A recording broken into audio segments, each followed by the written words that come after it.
He puts out his arms to call off the center fielder Keishel and makes the one-handed letter-high catch for the second out of the inning.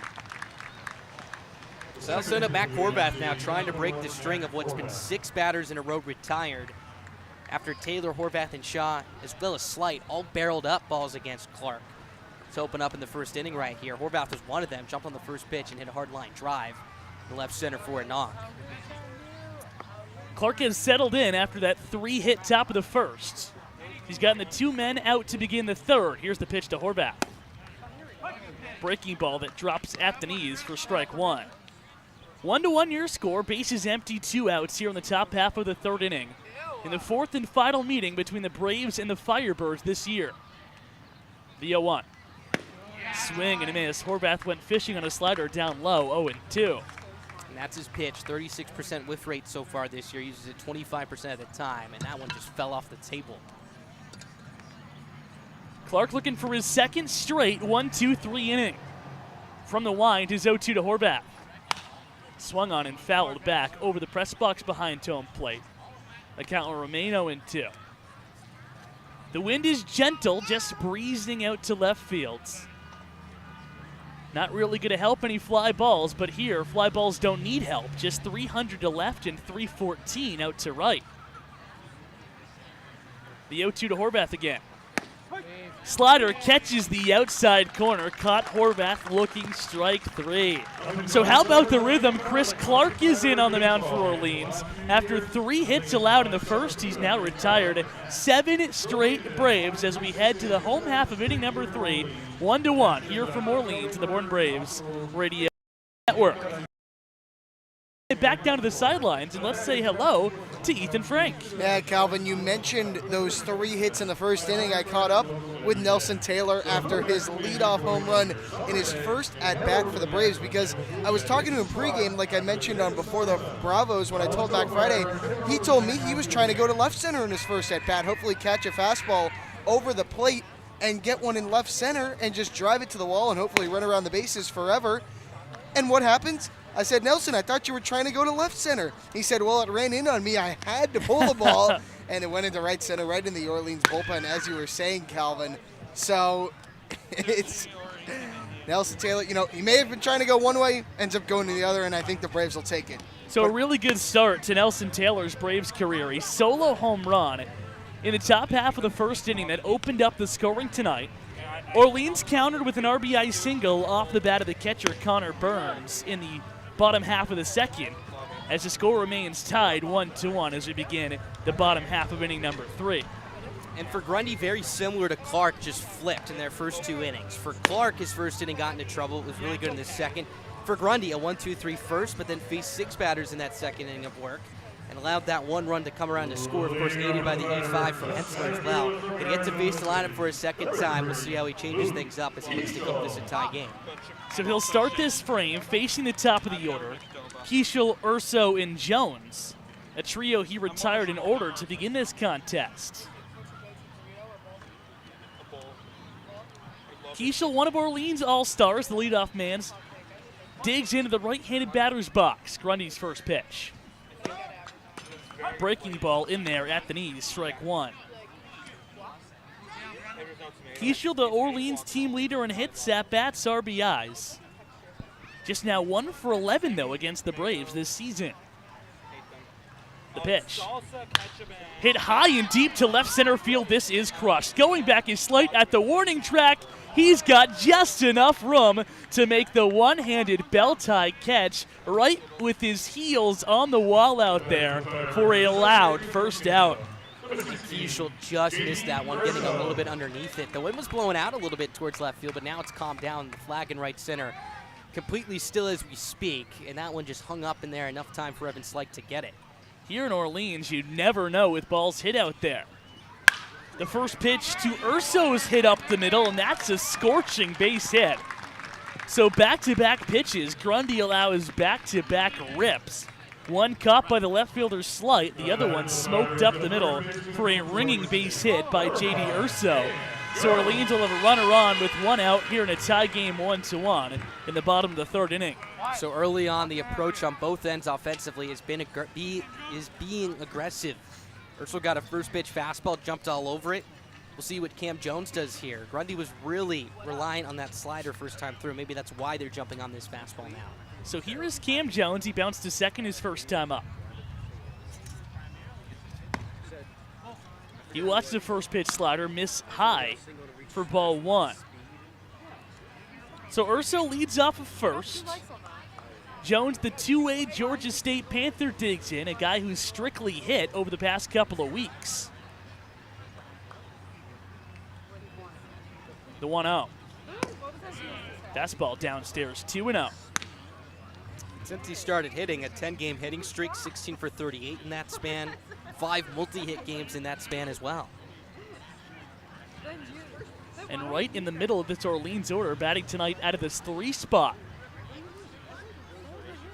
2-0, downstairs, 3-0. Picked with a backhand by Espinal, the catcher. But after allowing back-to-back really hard-hit balls, Grundy's fallen behind the Orleans 3-hitter, 3-0.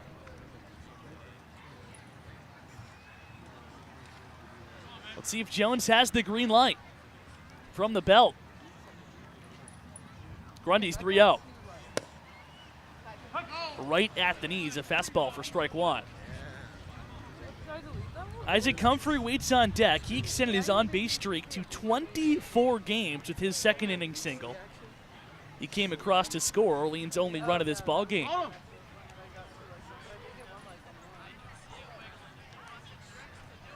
The 3-1. Hit hard on a line drive to left field, coming on his slight, and he makes a sliding catch. Couple of really nice catches by the Braves left fielder in this inning, saving what would have been extra bases multiple times. But 2 are gone. Urso remains on first base. Now for Isaac Humphrey. This was a really tough play because not only was it hard and right at slight, but had a ton of topspin on it. He committed to it right away and was able to slide in just in time. But ultimately had about 2 or 3 seconds to make that play right there, and he did. A big out. So 1 on, now 2 away. Tie game 1-1 here in the bottom of the 3rd inning. The batter is Humphrey. Grundy's first pitch. Fastball down and away, ball 1. Birdman Bob, the famous Orleans mascot, back in attendance tonight. Wasn't here when the Braves played at Eldredge Park in mid-June, but always great to have Birdman Bob back in his normal perch up there on the hill. The pitch. Hit off the end of the bat right at the center fielder, Taylor. He doesn't move very far. Makes a one-handed catch at the board, lettering across the navy blue uniform to retire the side here in the 3rd. So Grundy gives up a couple of screamers, but gets out of the inning unscathed. Orleans strands a runner with just 1 hit and does not put a run on the scoreboard. We're headed to the 4th, still tied 1-1 on the Bourne Braves Radio Network. Feeling lucky? Head over to the 50-50 table at Doran Park and play everyone's favorite ballpark game of chance. A different list of prizes are available every home game, and of course, half the pot is always up for grabs. Take it from me, my family played the 50-50 last season and won a gift certificate to a local ice cream shop, and I can tell you firsthand it was delicious. Check out the list of prizes over at the 50-50 table next to the concession stand and play the 50-50 today, because I'm sure there's a prize for you. For the first time since 2019, the Cape Cod League All-Star Game is back. On Saturday, July 23rd at 6:45, the best players on Cape will come together in Wareham and duke it out in an East Division versus West Division clash. In 2021, the Braves had a league-leading 9 All-Stars, but they weren't able to shine in the mid-season showcase. But now the game is back, and it will include your favorite Braves stars, as well as the best talent from around the Cape. The Bourne Braves are out on the road. Let's get back to the action on the Bourne Braves Radio Network. Tie game 1-1 as we begin the top half of the 4th inning back at Eldredge Park in Orleans with Max Tanzer. I'm Calvin Cristoforo, and after Chris Clark allowed 3 hits in the first inning, he's now retired 7 straight Bravos and is in a rhythm heading into the 4th. And 3 via the K, not particularly any balls squared up against him since those 3 base hits back in the first inning. A complete flip from what we've seen with Grundy. He'll have to face the meat of the Braves order, though, 3-4-5. Here's the shortstop, Matt Shaw, who digs in for the second time. First pitch, down and away, ball 1. Another really good night for baseball. We've been blessed all summer long with some incredible weather. Packed house here on the hill in Orleans. The 1-0 to Shaw. Hit off the hands, but punched through the left side, a base hit. Matt Shaw is just so strong. Even when he gets jammed, he finds a way to get it into the outfield. That's a base hit for the Braves' leading hitter, and he'll be on first base to start off this 4th frame. Breaks the string of 7 in a row retired, breaks the 0 for 5 skid for Matt Shaw, which normally could just be one single line for someone in a game, but for Matt Shaw when he goes 0 for his last 5, you start to get a little bit concerned, but you said it. Fastball in the inside corner, just muscled it through the left side for the leadoff single. So he's on for Evan Slight. Tie game 1-1 here in the top of the 4th inning. The first pitch. Way up and out of the zone, ball 1. Slight extended his on-base streak to 22 games with a first-inning single through the right side of the infield. Now looking to do damage as the Bravos try to retake the lead. Here with nobody out but a runner on first in the top of the 4th frame.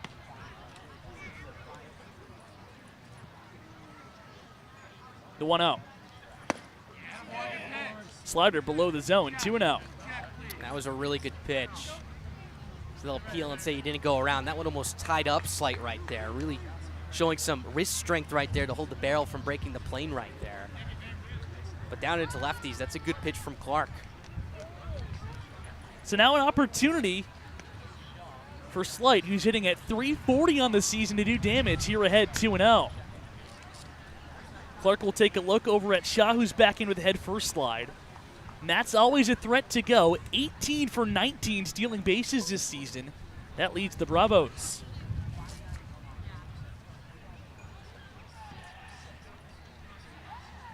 The 2-0, Shaw is going. The pitch is swung on and missed. The throw down, not in time. Shaw's in there with a head first slide. You always have to hold your breath when Connor Burns is throwing behind home plate. This is a guy, as a catcher, who won the Big West Defensive Player of the Year for Cal State Long Beach. He's got a straight-up cannon, but just too good of a jump for Shaw. He's now in scoring position with nobody out in the frame. And the throw is on the third base side of the second base bag, so the shortstop and McCleary covering had to reach across his body to tag Shaw, who was sliding into the back edge. That throw's on the other side of the pillow right there. I think they have a chance to get him, but nonetheless, 19th stolen base on the year for the Brave shortstop. So now a duck on the pond for Evan Slight, the 2-1. In the dirt, it skips through Burns all the way to the backstop. Shaw advances the 90 feet, so the go-ahead run is now 90 feet away with nobody out here in a tie game in the top of the 4th inning. And this one just ate up. Burns, the catcher right here, pitched down in the dirt and tried to jet his wrists towards his right to block it instead of going to the backhanded side. As this one was spiked towards the left-hander's batter's box, rolled up his wrist and up towards halfway up the netting behind home plate, which allowed Shaw to get in safely. And it looks like we're going to see a meeting between the umpires here on the first base side.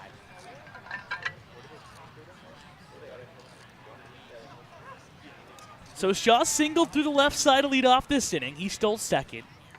Advanced to third on the wild pitch in the dirt.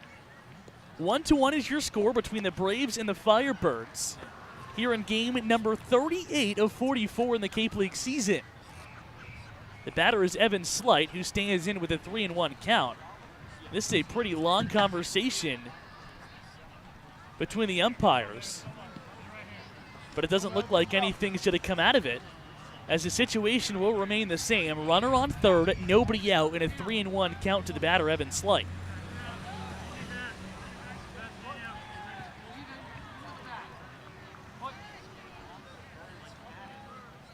Infield playing Slight back. He can get an RBI with a ground ball up the middle. The 3-1. Swing and a miss. A good slider down in the dirt. Strike 2. That's been his pitch to lefties so far. Slight chasing that one down into the zone, which you don't see him do too much. The beardless Chris Brito waits on deck. His Rutgers teammate Evan Slight trying to keep a really good stretch going. Clark's 3-2. Smacked into right field, sinking fast. It's down for a base hit. Humphrey plays it on a hop. Matt Shaw trots into home plate, and the Braves regain the lead here in the 4th on a scorching RBI single off the bat of Evan Slight. And a fastball at the top of the zone, and Slight just staying on top of this one and top spinning it down that right field line. Picks up RBI number 12 on the year. He's now 4 for his last 6. Every ball he's put in play has seemingly been on a line and squared up. He's seeing the ball incredibly well. Slight now 2 for 2. After a 2 for 4 night last night at Polar Park, this guy is just in some sort of rhythm right now. The batter is Chris Brito, who sees Clark for the second time. And he watches a first pitch slider across the plate for strike 1. 2-1, the Braves now lead it. Evan Slight leads off of first base. Nobody out here in the top of the 4th inning. On a picturesque night for baseball here at Eldredge Park in Orleans. The 0-1. Slider in the dirt, 1-1. Brito struck out looking back in the first. That was on an off-speed pitch. So Clark going back to that well early in this at-bat. As the count sits at 1-1 on the Braves' DH tonight.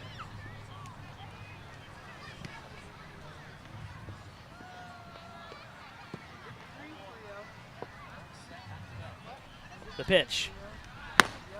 Fastball upstairs, but Brito went around on it. And the count goes to 1-2. For Clark, 69% of the balls put in play against him have been in the air. And he's been living with that fastball up in the zone, so it has a lot of ride on it, high spin. And you can see right there, Brito had a tough time laying off of it. Trying to punch out Brito for the second time tonight. The 1-2. Slider tap foul, third base side. Braves have regained the lead here on the top of the 4th inning on an RBI single by Evan Slight. He's on first, still with nobody out here in the frame. The Braves and Firebirds both playing for something tonight. Both in pretty different situations, though. The Bravos jockeying for playoff position comfortably in 3rd place in the West Division. Orleans fighting for their playoff lives, currently holding on to the number 4 seed in the East.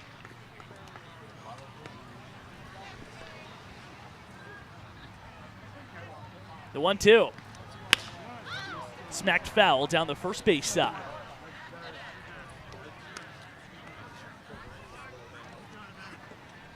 And this is the type of inning that we saw back in the first, Calvin, where not only were the Braves piecing together long at-bats, but hard contact, which we both saw from both Shaw and Slight.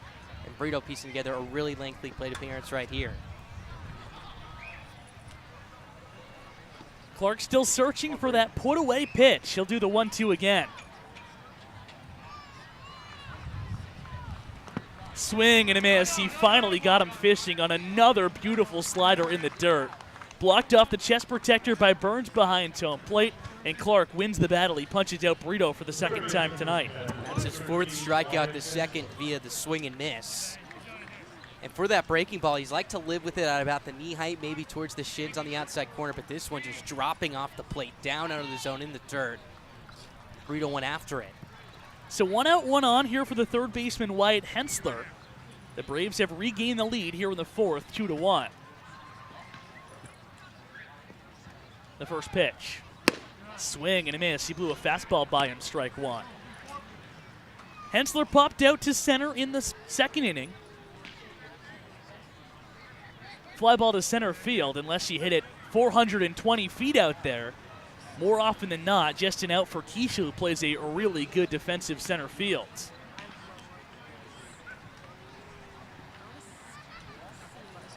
The 0-1. Fastball at the belt for strike 2.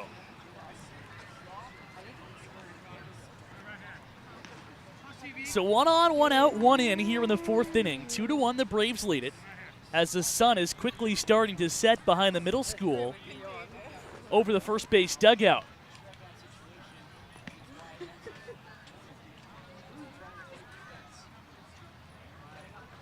The 0-2. In the dirt, off the chest protector of Burns into the backstop. Slight will cruise into second, so the Bravos have another runner in scoring position. And on that pitch, really nothing Burns could do behind home plate. And whether it's his intention or not, Clark has lived with that breaking ball down to the dirt right there, trying to induce the chase of Hensler right there. And you said it, a good effort by Burns behind the plate, but this one just once again rolled up his wrist and towards the backstop. And Most notably, that takes the double play out of order, as Hensler is absolutely a double play candidate at the plate. So now an opportunity for the Bravos third baseman to produce a run here in the fourth. Wyatt coming into this at-bat, just 3 for his last 21. Still has to fight behind in the count 1-2.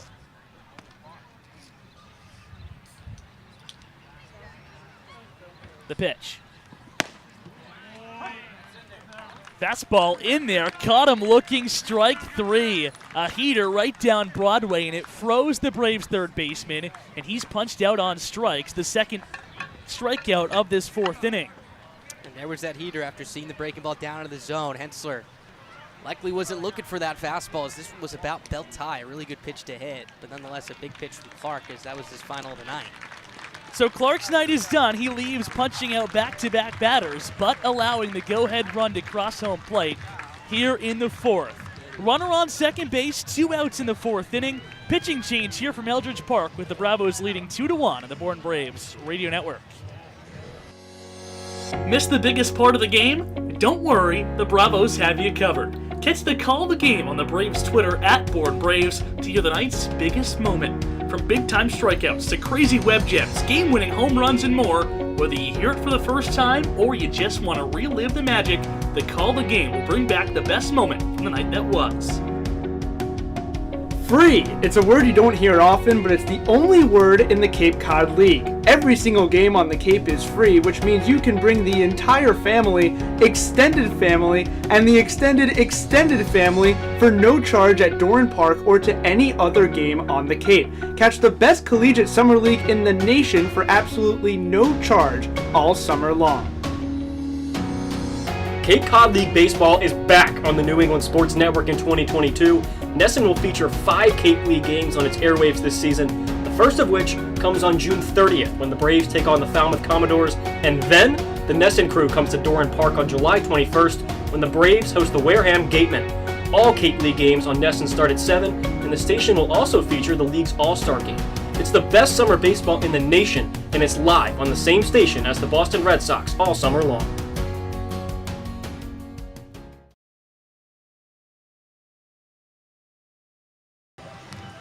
The Braves have regained the lead here in the top of the fourth inning, and the night is done for the starter in Chris Clark.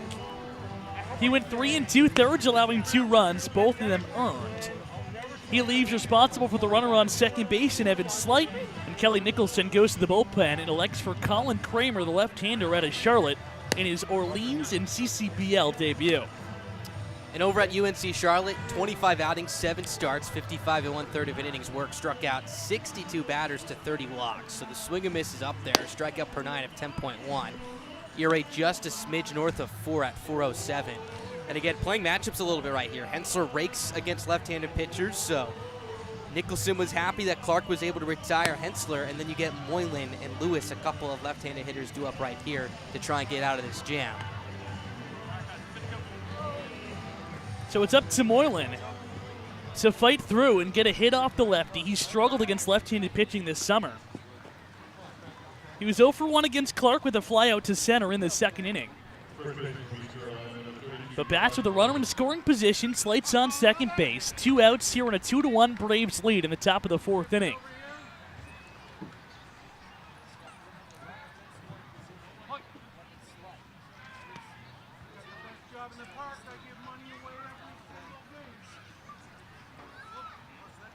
Kramer's first pitch. Fastball right at the belt, strike 1. And 3 of the 4 arms available out of the pen tonight, including Kramer, are left-handers. That's something to keep an eye on for Scott Landers as we get deeper into this game with the multitude of left-handed hitters he has in the starting 9. Moylan's one of them. He's behind in the count 0-1. The pitch. Downstairs on an off-speed pitch. Ball 1. Moylan now 0 for 11 since he started the game last week against Wareham with a home run and a single. Trying to produce a run for the Braves here with 2 outs and a runner on second in the fourth. The 1-1. In the dirt, good block by Burns behind home plate to keep Slate where he is. 2-1. And That's a really good play. That was a fastball that was spiked right there. And he's been working hard this inning right here. Clark missed a couple of times down with his breaking ball. That one a heater, one you're not expecting to skip down towards the turf. Nadir Lewis in his Braves debut waits on deck.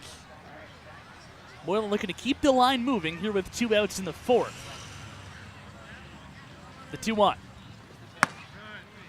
Fastball that clips the outside corner, 2-2. 2-1 Braves. The Bravos regaining the lead in an RBI single by Evan Slight earlier in this inning.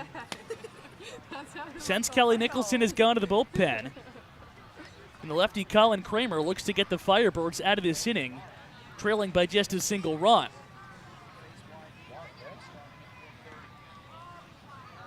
The 2-2. Swing and a miss. He blew a fastball by him, down and away, strike 3. So Kramer comes out of the bullpen and does his job. He gets Moylan swinging, and the Bravos regain the lead, but do leave a runner in scoring position here in the 4th. A run on 2 hits, 1 man left. We head to the home half of inning number 4. 2-1 Braves on the Born Braves Radio Network. Not being able to make it to Doran Park is no excuse to miss the Braves in action. You can watch every Bravos home game live on the Born Braves television network. From stellar pitching performances, dazzling defensive plays, and big-time power displays, you can catch it all from the comfort of your home. It's your favorite Cape League team live on your screen. Just head to the Born Braves YouTube and join the fun. You can catch the Born Braves all summer long at Doran Park. With more than 20 home games this season, Braves baseball is just a short drive away, whether you're on or off the Cape. With free admission to every Cape Cod League game, nights at Doran Park provide family fun for everyone. First pitch for all Braves home games is at 6, and you can check out the Bravos' full schedule over at our website, bornbraves.org. Hey, this is Ty Cummings, Braves pitcher from Campbell University, and this is Born Braves Baseball. An Evan Slight RBI single in the top half of the 4th inning has given the Braves the lead again. 2-1 Bravos as we play in the bottom half of inning number 4. And the starter, Cade Grundy, who's looked sharp tonight, back out there for his 4th inning of work. And after a difficult second inning, was able to get through the 3rd inning, putting a 0 on the board. But something to keep in mind, every ball that was put in play, all 4 of them were squared up on a line. So the Firebirds have been able to see it well against the right-hander over the last couple of innings here, but has a lead and looking to keep it here. He'll face 5, 6, and 7 here for Orleans in the home half of the 4th. The batter is Garrett Gilmet, who flew out to left his first time up.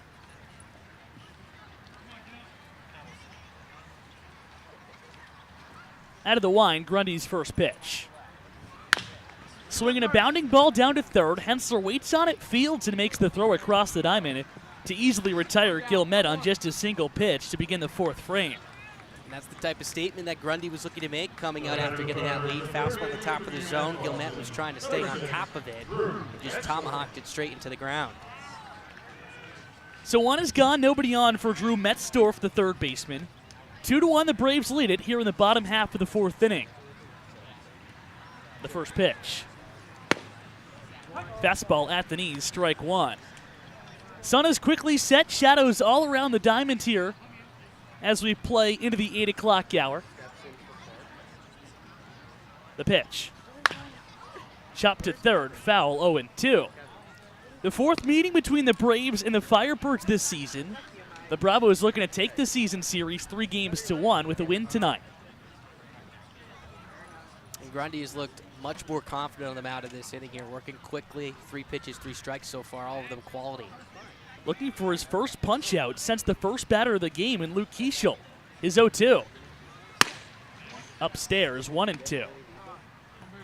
And it's interesting seeing his usage because it's almost been backwards from what we usually see. Sliders mostly in the first time through the order, and it's been mostly fastball second time through. The 1-2. Slider just missed off the outside corner, 2-2. Metzdorf reached on an error back in the 2nd. Tonight, his 2nd start here for Orleans this summer.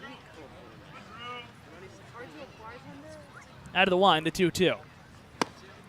Down and in on a heater, 3-2. Grundy hasn't walked a batter tonight. In fact, hasn't been in many 3-ball counts. But the third baseman Metzdorf has worked the count full here in the 4th inning. The 3-2.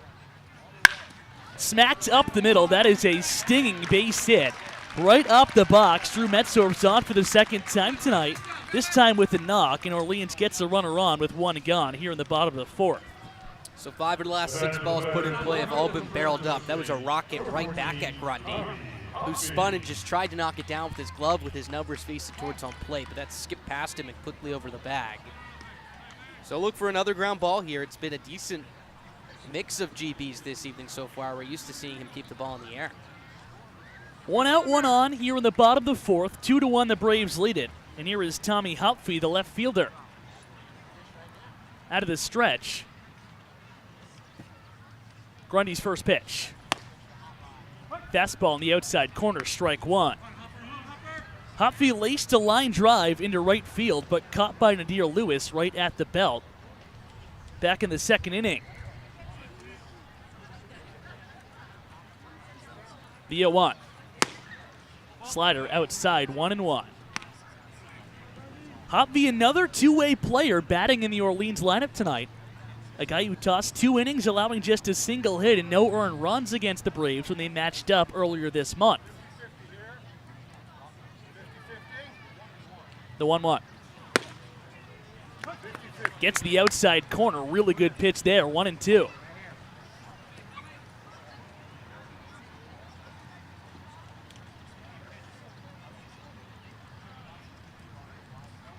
Metzdorf singled. He leads off of first. 2-1 the Braves lead it here in the bottom of the 4th inning. The 1-2. Slider that broke too late. It didn't get the outer part of the plate. 2-2. And this is the second consecutive plate appearance in which Grundy's been able to get ahead big time with 2 strikes and then has just tried to nibble at the corners. Now he's threatening to fall behind once again here.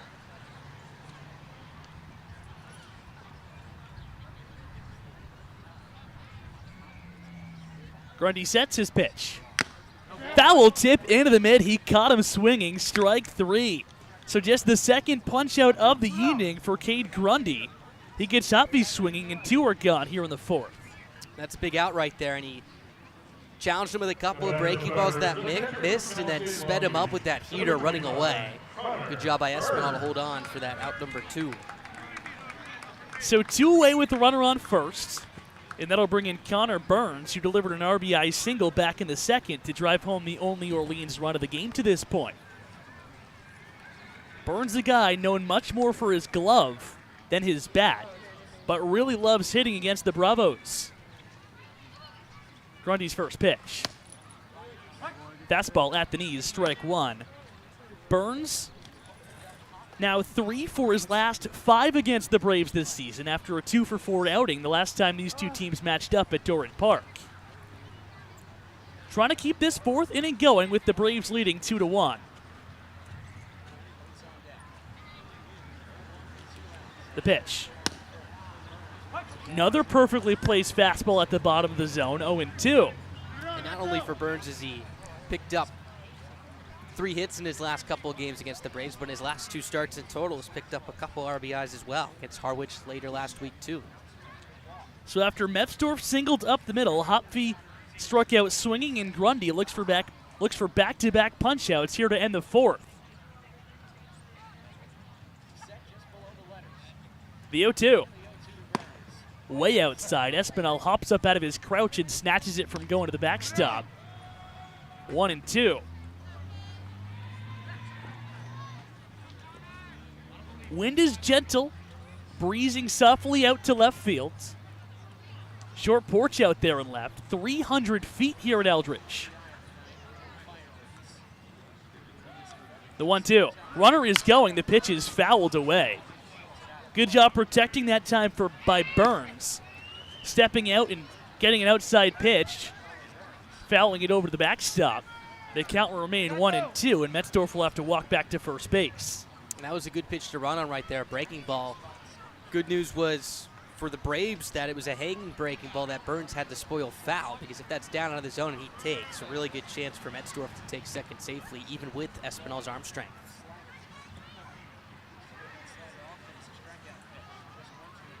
The 1-2.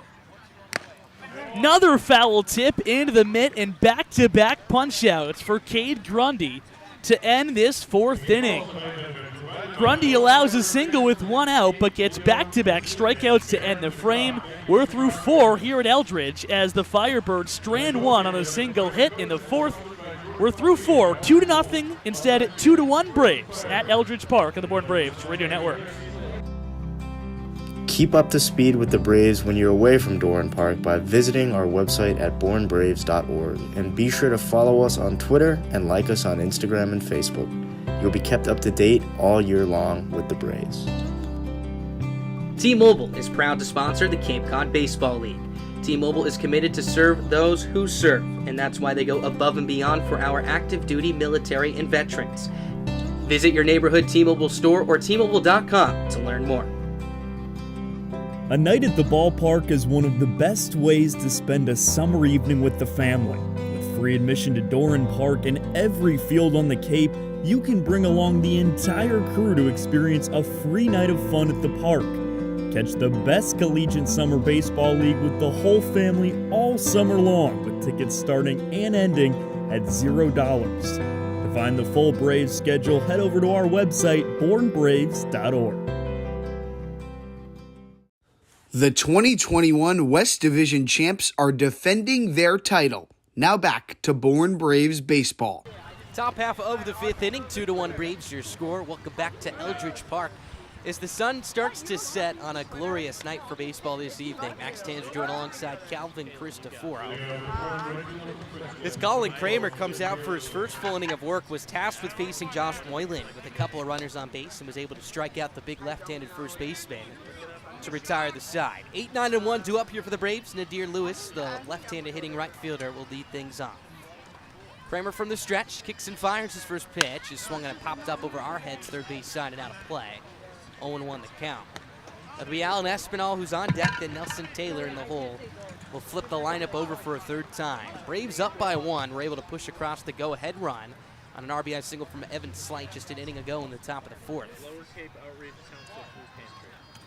Here's the stretch, the 0-1. Swinging hard ground ball wide of first baseman and Jones plays it off the bag. Will take it to the pillow unassisted to get a speedy Lewis by a step for out number 1. So Nadir Lewis squared that one up, but right at the first baseman and Jones. Lewis hits the ball hard. He did all season at Princeton. That one was smoked, but just a worm burner down to first. Easy play for Jones, who just had to keep the leather on the ground and win the race to first base for the first out of this inning. So that sends up Alan Espinal to the plate. He worked a full count his last time up and grounded out to the shortstop in McCleary to open up the 3rd. He's going to get a left-hander on the mound here in Kramer. Southpaw set at the chest, his first pitch. Fastball runs across the outside corner for a strike. 0-1. And Max, for the first time in recent memory, we are approaching sweatshirt weather here. Unbelievable. It's been at least a week. If you remember June 18th, it was chilly here in Oh, do I remember June 18th? 0-1 is down and in ball 1. 1 ball, 1 strike. I mean, I think I'll have to circle it on my calendar every year for how off guard I was caught. That's the only reason you should circle that in your calendar every year. I mean, from my knowledge, yes. Okay. Oh, it's your birthday. I forgot about that. Well, happy belated 21st. 1-1. Swing and a miss. Espinal out in front of a changeup running off the plate. I hate to burst your bubble, but quite literally it was 38 days ago. But I will, now that you have that date circled for how cold it was at Eldredge Park, at least maybe that can be your second thought. Absolutely. I mean, that's how it's going to go. I was scarred that night with how cold it was here. 1-2 the count. Here's the pitch. In the dirt, stopped by the catcher and Burns, who blocks it up in his chest protector. Count evens up at 2 balls and 2 strikes. I mean, I was going shorts and a polo t-shirt, and I legitimately had goosebumps and was shivering the entire night. No one's denying it was a botch. It was. 2-2 here with 1 down. Braves up by 1. It's 2-1. 2-2 runs outside ball 3. Back-to-back full counts and consecutive plate appearances here for Alan Espinal. 77 degrees at first pitch. It's cooled off just a little bit. Still a very warm evening. Is plenty of fans here at the ballpark tonight, filling up that berm down the right field side. 3-2 the count here with 1 down. Here's Kramer's pitch. Swing and a miss for strike 3. Got Espinal to chase a pitch with a ton of arm side run running off the plate towards the left-hander's batter's box. Strikeout number 2 on the night for Kramer. He has set down all 3 batters he's faced as that sends up the top of the lineup. And Nelson Taylor to the dish. Kramer's tough. Big dude out there on the mound. A really strong, intimidating presence.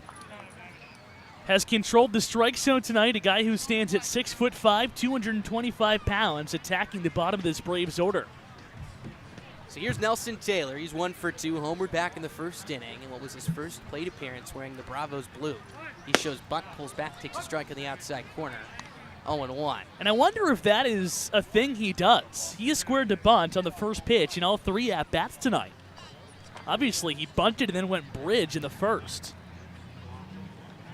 Metzdorf playing even with the bag at third base. Here's the 0-1. Fastball misses down away, ball 1. Kind of evens up to 1 ball and 1 strike. And it's not a bad approach, especially if you're coming up there taking all the way, because what it does is it forces Metzdorf, the third baseman, to play in, which just gives you a little bit more of real estate to try and sneak a ball through the left side of the infield. 1-1 pitch. Up and in. Leading out of the way is Taylor's. That's ball 2. 2 balls, 1 strike. Matt Horvath on deck, then it'll be Matt Shaw here, 2 right-handed hitters. As Kramer, the left-hander, digs his left cleat into the third base side of the rubber.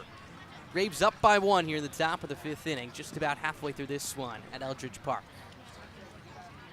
Lewis digs back into the box, make that Taylor. 2-1 is a fastball on the outside corner, strike 2. Count evens up at 2 balls and 2 strikes. Really good pitch. Lefty on lefty, pulled right to the outside part of the zone.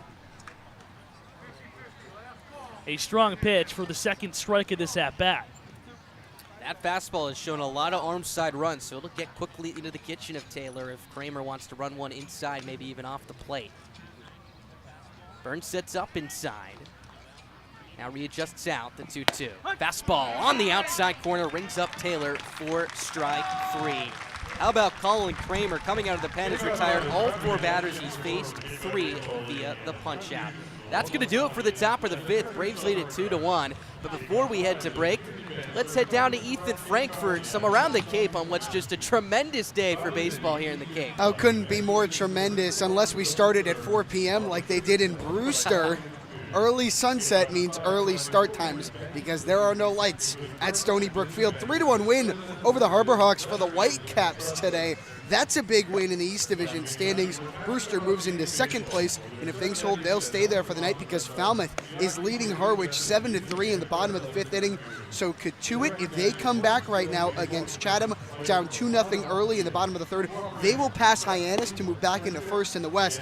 Brewster will hold on to 2nd in the East right now if Harwich loses to Falmouth, who's right on Bourne's heels, so the Braves need to hold on tonight against the Firebirds to stay 3 points ahead of the Commodores. And the only other game going on is YD and Wareham, 1st in the East, worst in the West, and the Gatemen are up 2-0. Would you look at that? The Braves need a Wareham loss or tie and a win tonight to clinch a playoff spot. That is not in the cards right now. The Braves are doing their job. They just need the Red Sox to pick things up across the bridge. Fantastic work, Ethan, as always. And those Falmouth Commodores making things tricky here for the Braves. Again, 3-point lead for Bourne for that 3rd place spot here. The Braves will face off against Falmouth at Doran Park on July 31st, and that's got the makings for a real tight one, as that'll be the prelude to a game against the Kettleers the next night at Lowell Park. But wait. Keep going. Who's next? And then a game against the Harbor Hawks. Oh, there it is. So it should be a really fun 3-game set to wrap up the year for the Braves, as they'll face likely the 3 other teams in the West to make the playoffs. First pitch on the way to Nick McCleary is lined into left field. Evan Slight takes a couple steps towards his left. He makes the catch for out number 1. So Cade Grundy coming out for his 5th inning of work tonight. 1 pitch, 1 out, as that sends up the top of the lineup and Luke Keeschel. Grundy's put together a really good night, but it's not without giving up a ton of hard contact. Falmouth, instead Orleans, has stung some baseballs, luckily right at Braves defenders. For Grundy, he's already surpassed his season high for innings pitched, which was 4 against these Firebirds back on June 24th. Allowed 1 run on 3 hits, 3 walks, 2 strikeouts. Now through 4 1/3 tonight as he looks to get through 5. First pitch on the way to Keeschel is a breaking ball that runs outside for ball 1. 1-0. And for Grundy, that pitch count in really good shape. Through 4 1/3 of an inning's work, 39 strikes to 24 balls. So just about 70 he's approaching on the pitch count total. The 1-0 is rolled over to short. Shot to his right, picks it on the in-between hop, throws across his body to first base. He got him. That scintillating glove of Matt Shaw continues to shine as he takes away a hit from Keishel, ranging all the way deep into the 6 hole towards his right. I would say that was a tough play for Matt Shaw, but tough play and Matt Shaw don't go in the same sentence. So he makes hard plays look routine, and routine plays look like he can do them in his sleep. On the run, the backhand throw across his body. He is just so smooth. 2 down for J.D. Urso now. First pitch is a bender in there on the inside corner for a strike. 0-1. And for Grundy now, after a really difficult second inning and a third inning where he gave up a ton of hard contact, has now retired 4 in a row in 5 of his last 6. Working really quickly. His 0-1 delivery is a breaking ball upstairs for ball 1. Count evens up at 1 ball and 1 strike. Urso 1 for 2 tonight, flew out to right in the first, singled back in the third inning as well. Here's Grundy's 1-1. Fastball just misses, clipping the inside corner, maybe a little bit low as well. 2-1. Sun continuing to set over the buildings beyond the first base dugout, over the hill where all the fans sit. The 2-1 is slashed foul behind home plate now to play. Count evens up at 2 balls and 2 strikes.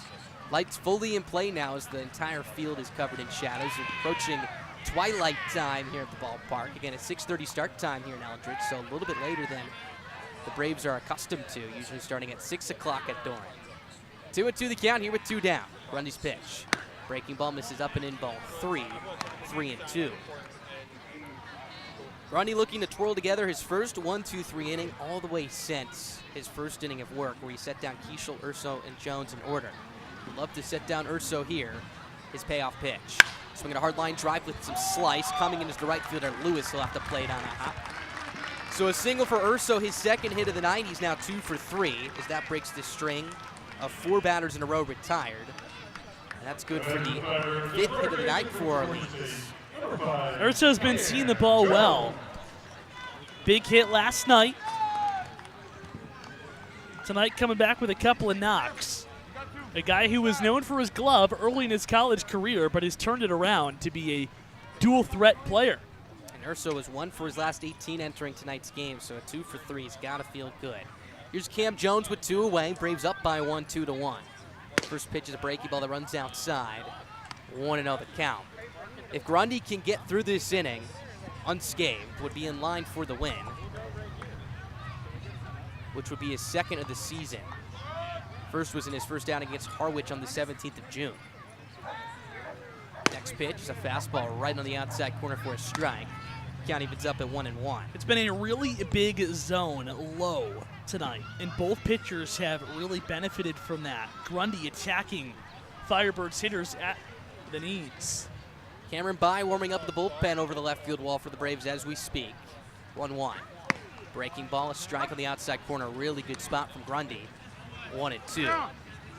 Braves lead it 2-1 on the RBI single from Evan Slight back in the 4th inning, and the home run from Nelson Taylor to lead off this ball game after a 9-pitch plate appearance. 1 run in for these Firebirds was on the RBI single from Connor Burns in the 2nd. Grundy from the stretch, 1-2. Fastball, swing and a miss for strike 3. Up and out of the zone. He got Jones to climb the ladder as that picks up strikeout number 4 for Grundy on the night. He has gotten through 5 innings, allowing just 1 run, and is currently in line for his 2nd win of the year. Top of the 6th coming up. Braves lead it 2-1 here at Eldredge Park. Not being able to make it to Doran Park is no excuse to miss the Braves in action. You can watch every Bravos home game live on the Born Braves television network. From stellar pitching performances, dazzling defensive plays, and big-time power displays, you can catch it all from the comfort of your home.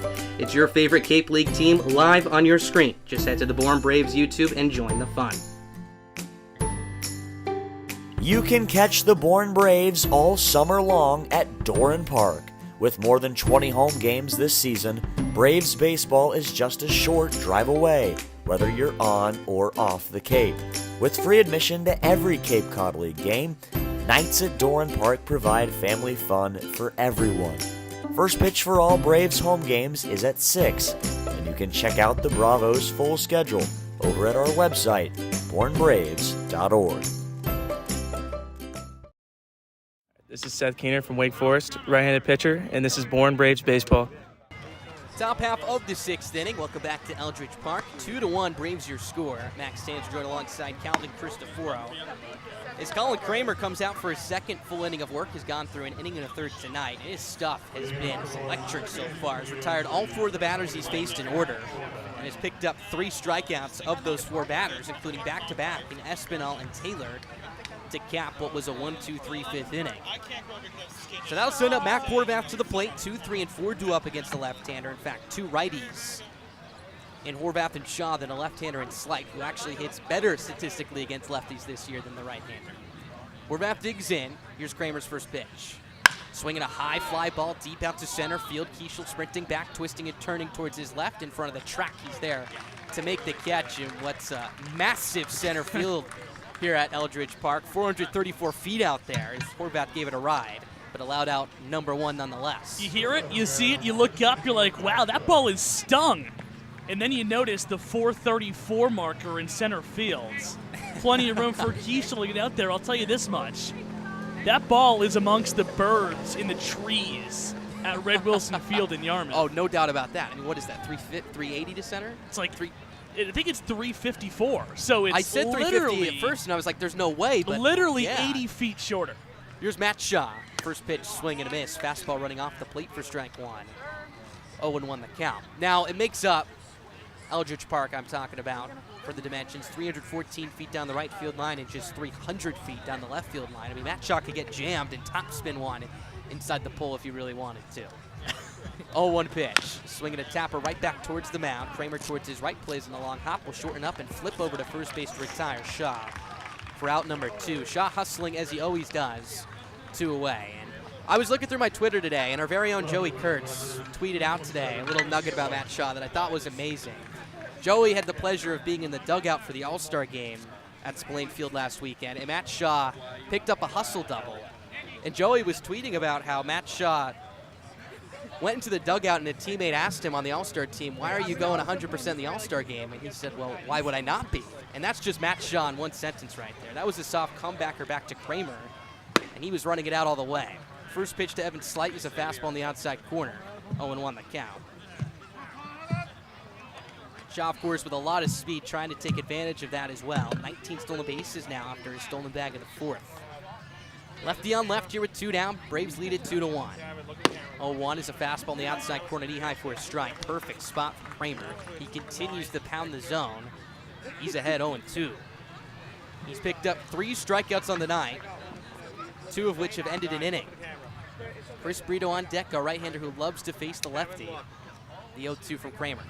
Fastball misses outside ball 1. 1 ball, 2 strikes.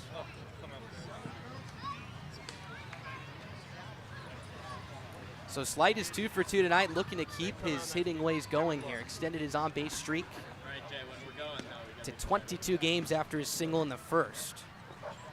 Here's the 1-2 from Kramer. Swinging a tapper foul first base side. Count holds at 1-2. And Slight, a left-handed hitter against the southpaw Kramer. You would think Kramer has the advantage, but Slight is 9 for 20, hitting at a 450 clip with a homer and 3 RBIs against the southpaw this year. So a limited sample size, but statistically speaking, hitting better against lefties than righties. Of course, hitting 337 in total this year entering this evening's ball game. 2-strike pitch again is well upstairs. The count evens up at 2 balls and 2 strikes. Kramer's been tough. We talked about him coming into this at-bat, retiring 6 straight Braves. But to get Horvath, Shaw, and Slight down in order is a feat that not many pitchers in this league has been able to accomplish this season. Kramer looking to do so right here. 2-2. Swing and a foul tip into the glove of Burns. He holds on for strike 3. Colin Kramer, what an introduction to the faithful here at Eldredge Park. He has now struck out 4 Braves batters, 3 of which have ended an inning, as he has retired all 7 of the batters he's faced through 2 1/3 of an inning's work. Bottom half of the 6th inning coming up. Braves lead it 2-1 as the Firebirds sending up 4-5 at 6, looking to get back into this ball game when we return. Feeling lucky? Head over to the 50-50 table at Doran Park and play everyone's favorite ballpark game of chance. A different list of prizes are available every home game, and of course, half the pot is always up for grabs. Take it from me, my family played the 50-50 last season and won a gift certificate to a local ice cream shop, and I can tell you firsthand, it was delicious. Check out the list of prizes over at the 50-50 table next to the concession stand and play the 50-50 leg, because I'm sure there's a prize for you. For the first time since 2019, the Cape Cod League All-Star Game is back. On Saturday, July 23rd at 6:45, the best players on Cape will come together in Wareham and duke it out in an East Division versus West Division clash. In 2021, the Braves had a league-leading 9 All-Stars, but they weren't able to shine in the mid-season showcase.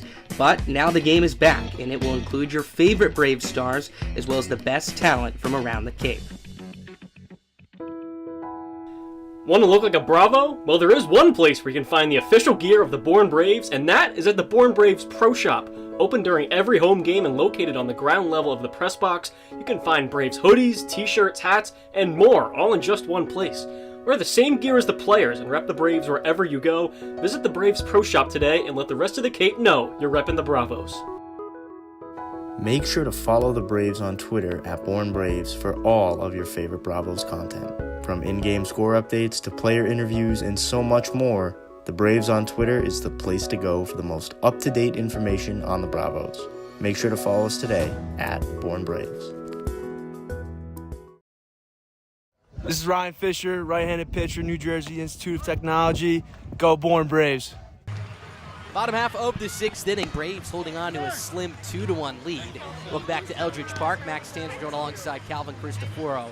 A real tight one tonight, and a big reason why is the starting pitcher this evening for the Braves in Kate Grundy. His night is done. A season-high 5 innings, allowed just 1 run, and battled through, allowing some hard contact, but was able to put just 1 run on the board. Yeah, he did. He pitched to a 1-2-3 frame just once tonight. So it wasn't an easy road for Grundy, but he was sharp all throughout. Getting a couple of strikeouts to end the frame in the 5th. Now he gives way to Cameron Bye, who's been great. 8 of his 9 outings this season have been scoreless. Isaac Humphrey, the cleanup hitting right fielder, will lead things off. First pitch is a fastball that jumps across the outside corner, led her high for a strike. 0-1 the count. And we're running out of adjectives to describe how productive Bye has been. A 1.08 ERA through 16 2/3. Tremendous stuff. 0-1 is a fastball that just misses a bit inside. Espinal asks the home plate umpire Johnson where it missed. 1-1. All right, Max, I gave it to you last night. Let's see how good the memory is. Oh, no. Look at the sky out there. It's pretty. If you were a sailor, would you have anything to say about that? Let's hold on here for a second. Bye from the stretch, the 1-1. Breaking ball on the outside corner, strike 2. 1-2. If the sky, I don't know the exact verbiage, but if the sky is red, it's going to be a good morning to go out and sail, is the gist. It's on the fringe at best, I guess. You got to give me some credit. Here's the 1-2 from Bye. Breaking ball rolled over a foul, first base side. Count stays at 1-2. Red sky at night, sailor's delight. Red sky in the morning, sailor's fair warning. Gotcha. Okay, I'll remember it for next time. All right. Throw it out there the next time we have red skies. I will. I guarantee you, if it's a sunny night, there'll be red skies in Harwich. So have that one in the back pocket for Friday. In high school, I had to memorize To Be or Not to Be from Hamlet. So I can similar, memorize that. very similar concepts. Absolutely. 1-2, upstairs, ball 2. 2-2 the count. That one was about 40 to 50 lines. See, I'm only giving you 2. Exactly. I can do it. I had to memorize a poem about a polar bear in a refrigerator one time. Oh, yeah. That was good. He likes it because he's cold in there. 2-2. Breaking ball, outside ball 3. 3 balls, 2 strikes the count. You should have recited that at Polar Park yesterday. It would have been quite fitting. There's a polar bear in my frigidy dare. He likes it because it's cold in there. With his seat in the meat, and his paws in the fish, and his nose in the big old buttery dish. Check that one off the bingo list. That just is music to my ears. Bye from the stretch, payoff pitch. Swinging a hard ground ball to the first base line and foul. Count stays at 3 balls and 2 strikes. Well, Cameron Bye looking to get through a quick inning right here and keep this a 2-1 lead here for the Braves. He's going to have to get through a meaty part of this lineup, 4, 5, and 6. Humphrey has stung the ball a couple of times, singled in the second. Came around to score on the Burns RBI single, and then flew out to center in the third. Count still at 3-2 here. Bye delivers his payoff pitch. Swinging a pop at third base side and foul. Count stays full at 3 balls and 2 strikes. Baez allowed a run in just one outing this year, one of the 9. That was against YD on the 13th. 2 earned runs, 4 in total. 4 hits, 2 walks, 2 strikeouts. But besides that, zeros on the board all the way. He leans it for the sign and settles at the belt from the first base side of the hill. Looking to win this battle. 3-2 again. Swing and a foul straight back. Isaac Humphrey doing his best Nelson Taylor impression as the at-bat continues here. 3 balls, 2 strikes. Humphrey's got a big, really good-looking swing, too. I'm surprised he only has just 1 home run in the season. And that came at Doran Park, where he put one just over the fence down by Froggy's pole.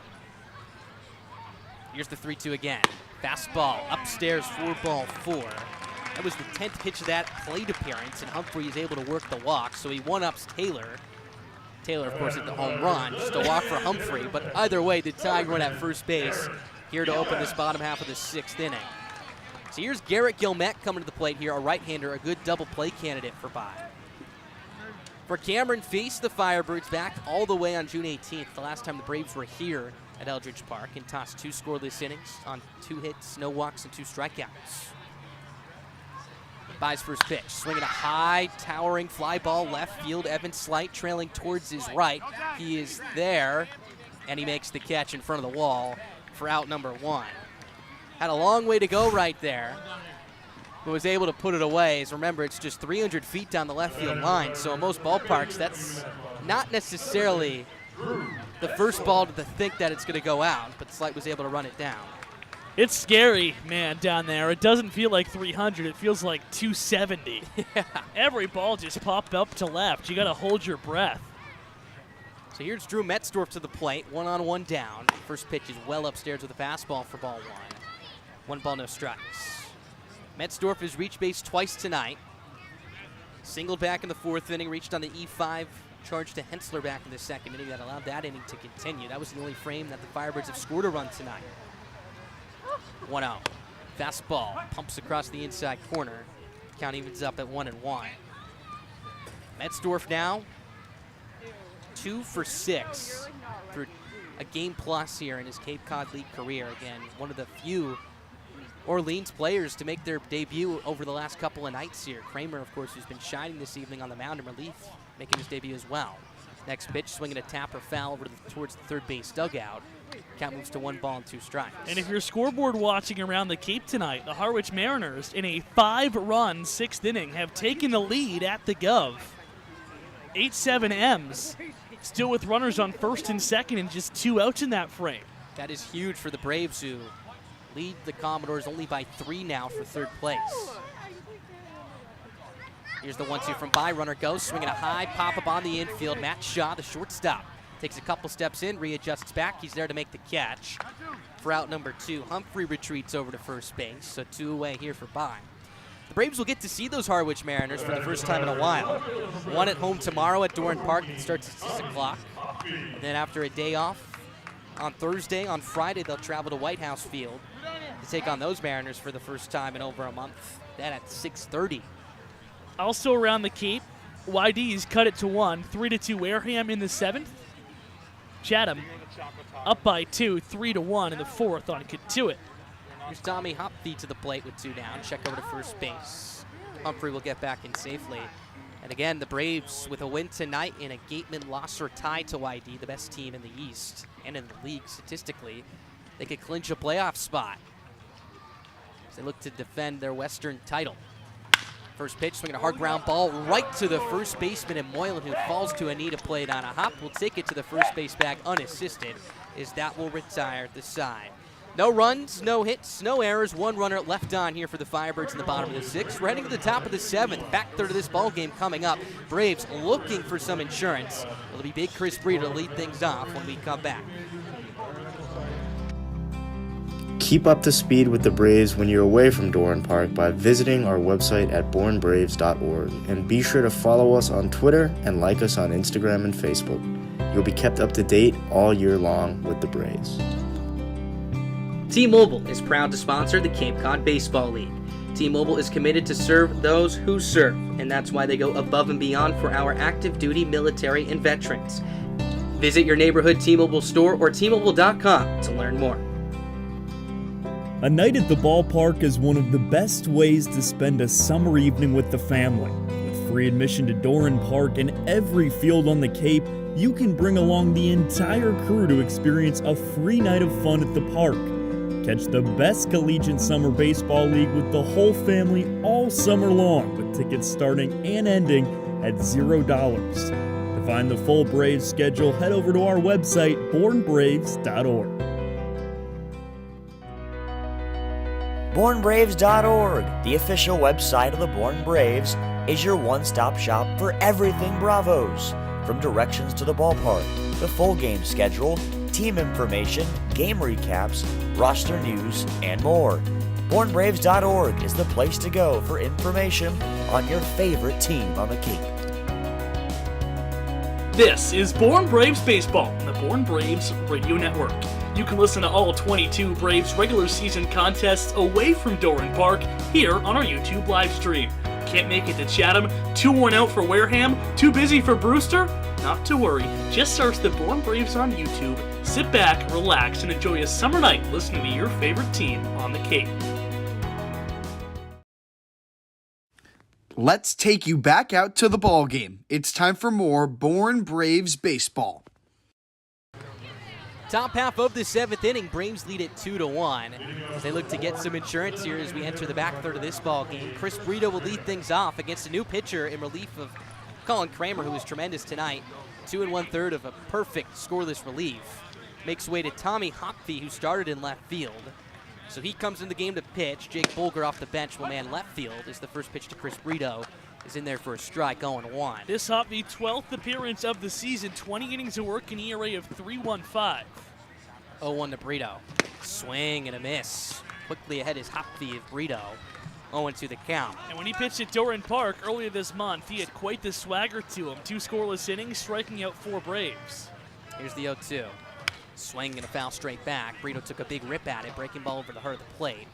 Count stays at no balls and 2 strikes here. So Bolger, who's in left field, will now hit in the DH spot, which was Garrett Gilmet, hitting in the 5 spot of the lineup. So the 0-2 is smoked on the ground. Left side and past the shortstop McCleary in the left center field for a base hit.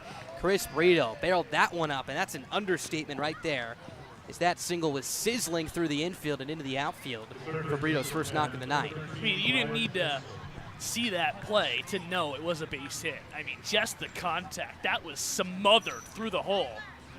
Brito remains hot. This is a guy who was down under the Mendoza line at one point in the season. On July 12th, his average dropped to 192. Since then, 23 for 70, batting average over 330. Here's Wyatt Hensler. The first pitch is a fastball up and in. Hensler jackknifes out of the way as the count moves to 1 ball and no strikes. So Brito's run over there at first, mighty important here as the Braves holding on to a slim 2-1 lead. Hensler's 0 for 2, flew out to center in the second, struck out looking against the starter and Chris Clark, the last batter he would face. Back in the 4th, Clark would go 3 2/3 to make way to Kramer. 1-0 over the inside corner with a breaking ball for a strike. 1-1. Sun continues to set on just a glorious night for baseball. Cotton candy skies on the horizon beyond the wall in right center field. A navy blue that fades out to a pink and then a salmonish orange over the hills in center field. 1-1. Breaking ball clips the inside corner, strike 2. 1 ball, 2 strikes. When was the last time you think you consumed cotton candy? Man, that's a really good question. Not in the last 2 years, I can tell you that. Okay. Probably a ballpark at some point. That's the only time I could think I would have it. Maybe like field day. So the 1-2 is a breaking ball right over the middle third of the plate, knee high. Brings up Hensler for strike 3. Hensler set down on strikes for the 2nd consecutive plate appearance, 1 away. What kind of field day? You get to go to the ballpark. Well, no. I'd say maybe a field day separately from the ballpark. Okay. Like at school, like the last day of the school, you know, I think kickoff I've summer. had it at least once in the past year. They sell it in those bags. Okay. I think at one Fenway point, or like no, at school. Okay. I think a late night. Oh, just a random night at Syracuse? Oh, interesting. I think someone had a bag and I grabbed some. First pitch to Moylan is swung on and missed. That fastball is jumping out of the hand of Hopke tonight. 0-1. But you know, it's not the easiest thing to eat, because if you don't pop it in your mouth right away, it's melting all over the hands, and then you got liquid sugar Sticky, on your fingers. for sure. You gotta be in the right setting, I'd say. A ballpark's perfect. So I don't know if they sell it here at Orleans. Maybe we can get some into the booth here. And there's also different flavors too. You got your pink, you got your blue raspberry, I think pink strawberry. 0-1 is in the dirt, blocked by the catcher, and Burns. Real nice stop. 1-1. I feel like I've had a blended flavor before, like blended? a blue and pink. Like a twist cone, Absolutely. but for cotton candy? Yes, 100%. Or like a swirl with soft serve, but just cotton candy. That's a good mix. 1-1 the count here on Moylan. Brito takes his lead from first. Pitch is swung on a popped up third base side well out of play. 1-2 the count. Moylan trying to eclipse those cotton candy skies over the right center field wall right now. That would be quite a shot. But what, 2 miles? Probably. But if there's one guy in this lineup that's left-handed, I think Josh Moylan's your guy.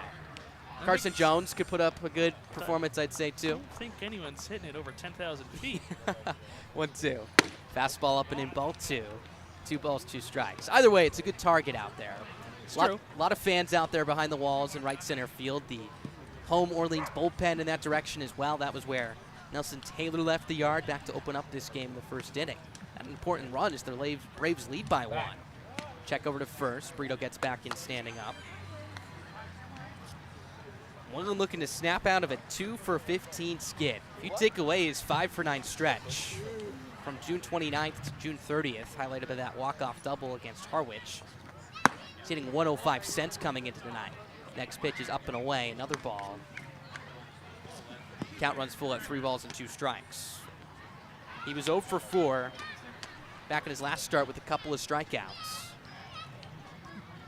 As he digs back into the left-hander's batter's box. Brito takes his lead from first. Braves up by 1 here in the top of the 7th. Payoff pitch. Swinging hard ground ball right side, sneaking through into right field for a base hit. Brito scampering into second. He'll take a turn, but hold there. A ball with eyes on it gets through, but Josh Moylan will take it. 2 singles in this inning for the Braves. They got something brewing. First and second here with 1 down. Still another ball hit hard. That one through the hole. Good acrobatic play by the Braves first baseman. And Chris Brito getting out of the way of that bounding ball. He really wanted to go first and third. Got the hold sign, must to his displeasure. But the Braves do have something cooking here in the inning. 2 on, 1 out, up by a run, looking for some insurance here in the 7th. Connor Burns, the catcher, will have a meeting with Hopke on the mound. He now retreats back to behind home plate. Sets up a spot for Nadir Lewis to check in with his first run batted in a Braves uniform. Still looking for that first hit as well. And now their left-handed hitter will get the right-handed throwing Hopke after having to face the southpaw and Kramer in his last plate appearance in the 5th. Stung it on the ground, but right at the first baseman in Jones. Brito at second, Moylan at first. First pitch. Swinging a high pop behind home plate will fly out of play towards the street behind us. As the count moves to 0-1. This Lewis's first start. And he put up really good numbers at Princeton this spring. Would love to translate it here onto the Cape. Second baseman in Urso, a couple steps up the middle. 0-1. Fastball clips the outside corner. Really good spot from Hopke. 0-2 the count. For Hopke so far, 12 strikes to 4 balls. So 12 strikes and 16 total pitches here as he continues to be the aggressor in the strike zone.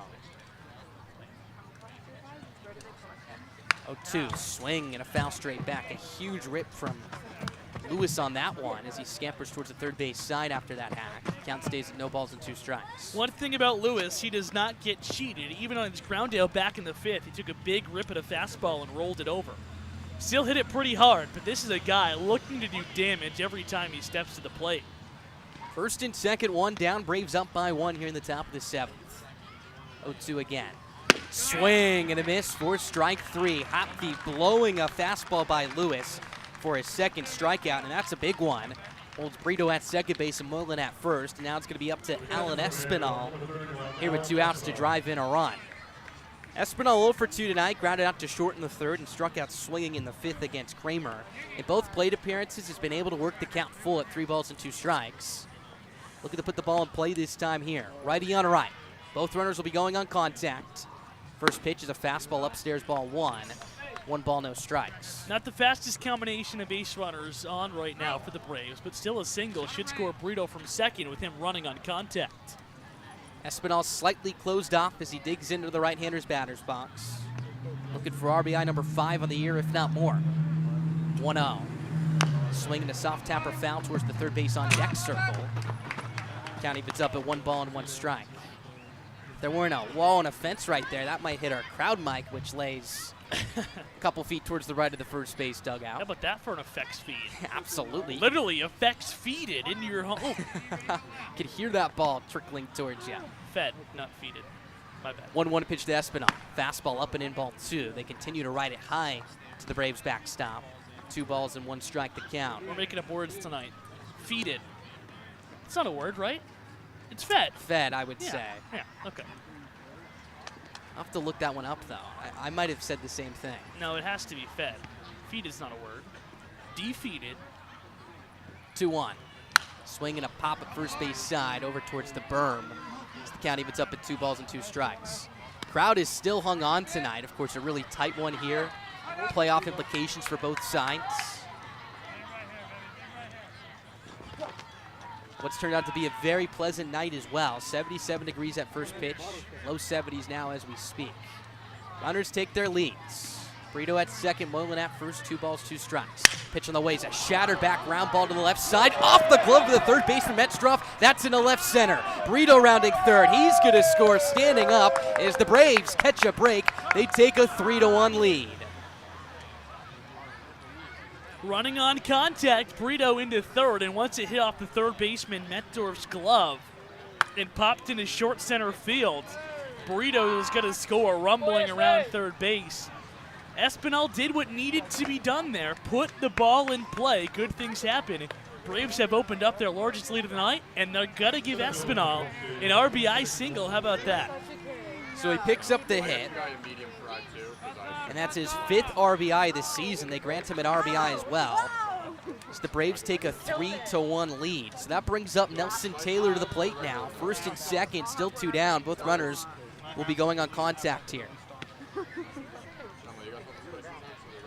Here's the pitch.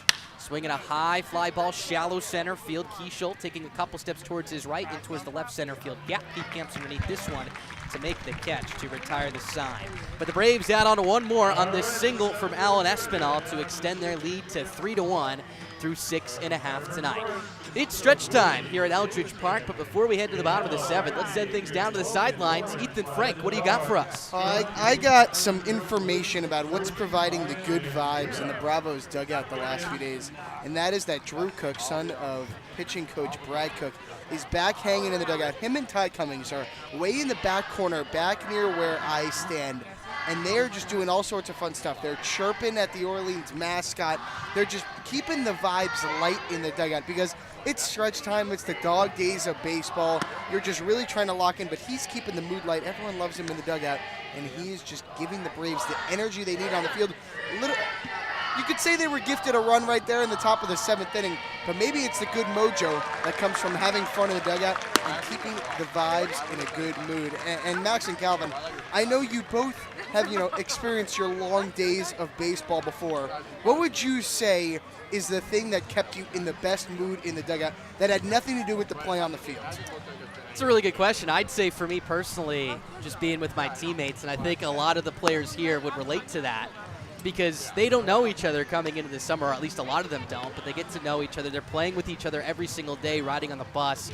It's a grind, and I think with that, there's sort of a family atmosphere to it in any summer ball league, and especially here in the Cape. So I think that's probably what keeps things going for them, but that was for me as well. Well, for me, it was probably just the knowledge, knowing the next time I would get to home plate, I'd probably hit a bomb.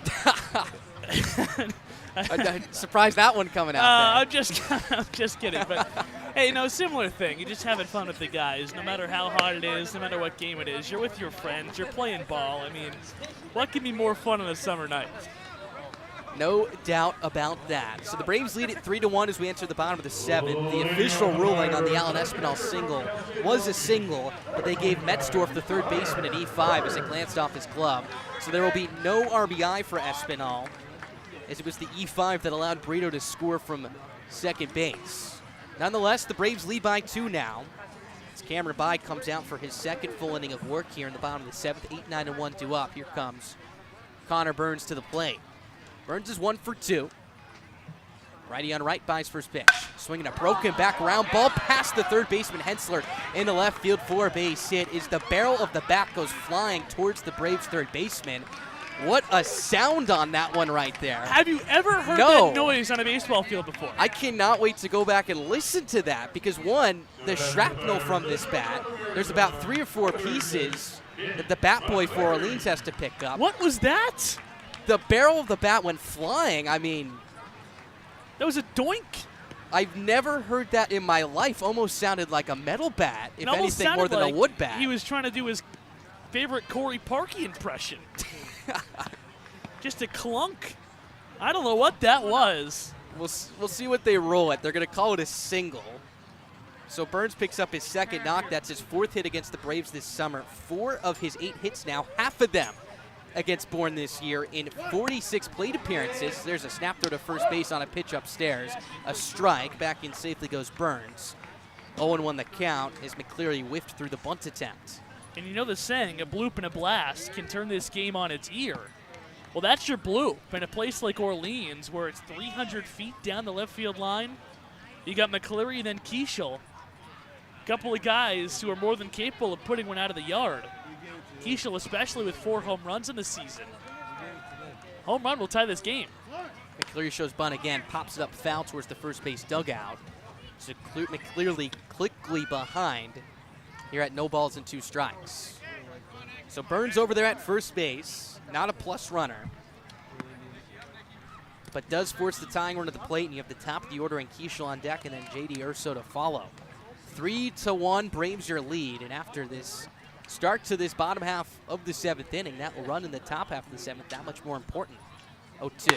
Fastball upstairs, snapped to first again, is not in time. Really close play. Espinal just squatting down, thinking he almost had that one right there. Either way, the pitch was upstairs. And Burns is safe over at first. When Moylan's swiping back to the bag, he's swiping the base itself, not the hand of Burns, and that's why the Orleans backstop's getting in safely. 1-2 the count here on McCleary.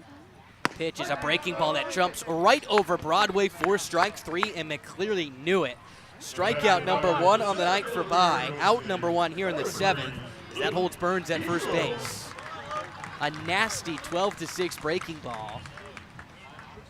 And there was no chance for McCleary after seeing that fastball up and out of the zone. By was able to ride that same slot, but then drop in Uncle Charlie. So here comes Luke Keishel to the plate. He's 0 for 3, looking for his first knock. Now 1 for his last 18 and 1 for 13 against the Braves this year. Righty on right again, wide open stance for Keishel. First pitch is a breaking ball that jumps across the inside corner for a strike. Perfect front door pitch, 0-1. Keishel with 15 runs batted in this year, 4 long balls, and he could tie the game up here with 1 swing. By settles at the belt, is 0-1. Down to the dirt, nice pick by Espinal. Snap throw to first again is not going to be in time. Down Espinal making his counterpart, Connor Burns over there at first base, the Orleans backstop. Get a little dirty over there. That's the 3rd back pick attempt in this inning. Really good pick to begin with by Espinal. That's why Burns shuffled to second base, but good job getting back in. As the catcher is no stranger to getting dirty over there at first. 1-1 to Keishel. Breaking ball, down and away ball 2-1. And Espinal just has a bazooka for an arm back there behind the plate. Burns himself has one as well, knowing that. Going to be extra careful against the Vanderbilt catcher tonight for the Braves. Keishel ahead here, 2-1 with 1 down. By from the first base side comes set. Middle infielders in double play depth. 2-1. Fastball sizzles across the top of the zone, outside corner as well. 2-2.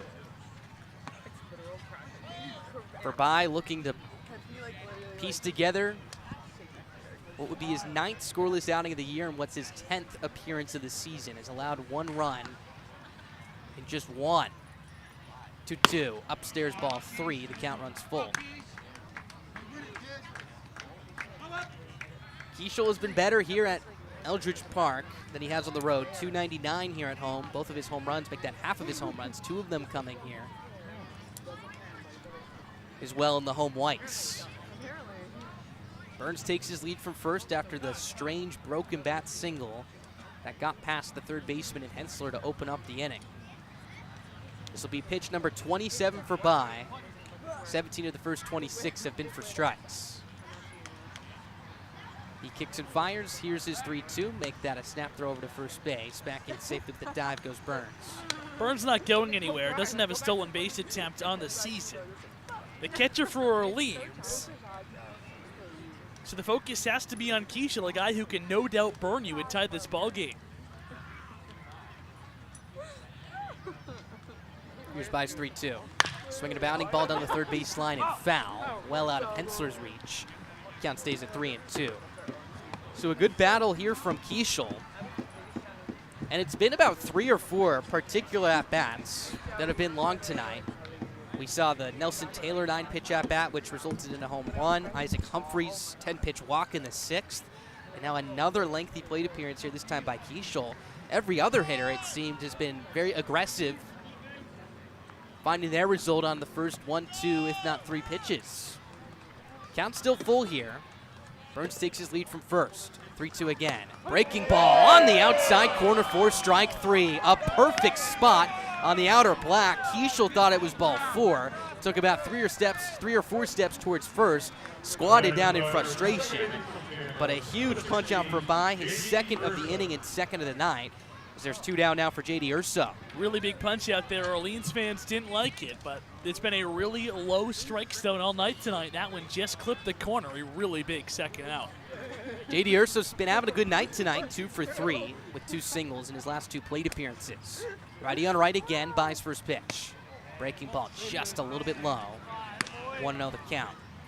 The Braves in the top half of the 8th inning as they look for more insurance will send up 2, 3, and 4. Horvath, Shaw, and Slight. Maybe text her. Murderer's Row, you can call it, here for the Bravos this summer. Here's Bye's 1-0. Upstairs ball 2. Espinal having to pop out of that crouch a couple times tonight. So that one was well upstairs, 2-0 the count. So Urso in his 9th game of the year has already picked up 2 hits. Enter tonight, which is 5 and 29 at-bats. Hitters count for him. The 2-0 is a fastball that runs inside ball 3. 3-0. You have Cam Jones on deck, who's another hot-hitting bat in this lineup. You do not want to face him representing the go-ahead run, especially this deep into this ball game. 3-1 Braves here in the 7th. Pitch on the way is a fastball, middle third of the plate, chest high for a strike. 3-1.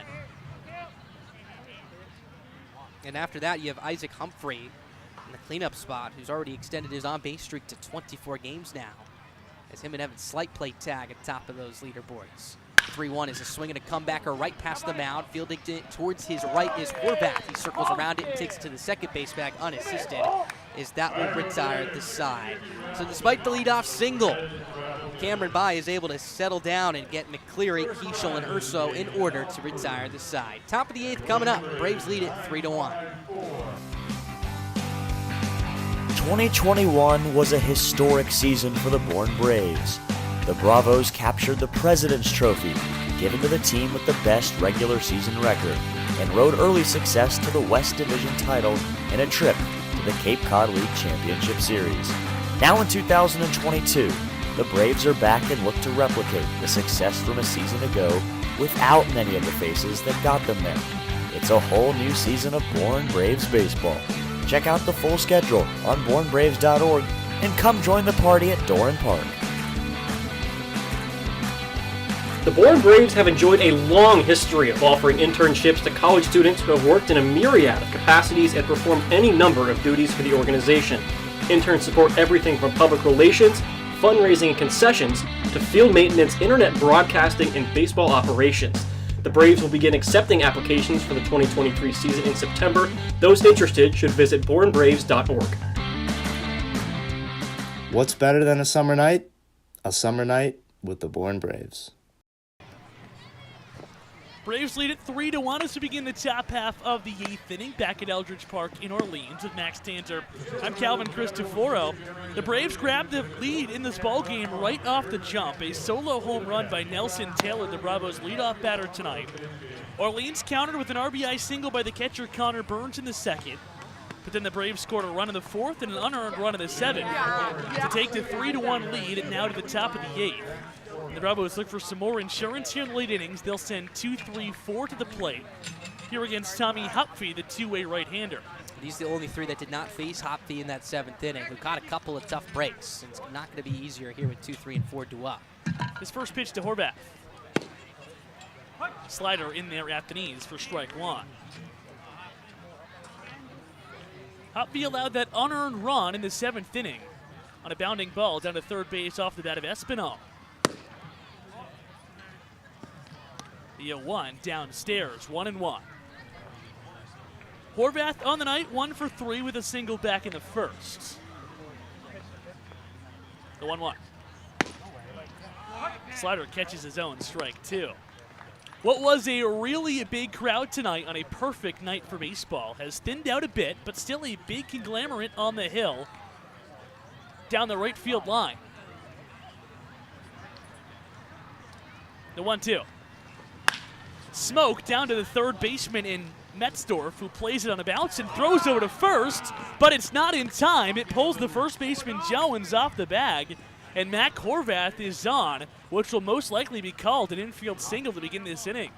That's the second consecutive inning in which Metzdorf, the third baseman, has made a tricky play right there and made a mistake, and it looks like they are going to rule that an error on him right there in E5. So it's the second E5 charge to him in as many innings right now, and Braves were able to take advantage of it and push across Brito Dent. Looking to do the same here now. So a runner on for Matt Shaw. First pitch heater to him across for strike 1. 3-1 Braves, runner on, nobody out here in the top of the 8th inning.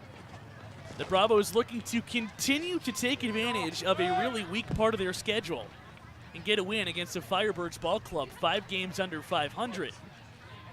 The pitch. Hit on the screws, but just foul down the left field line.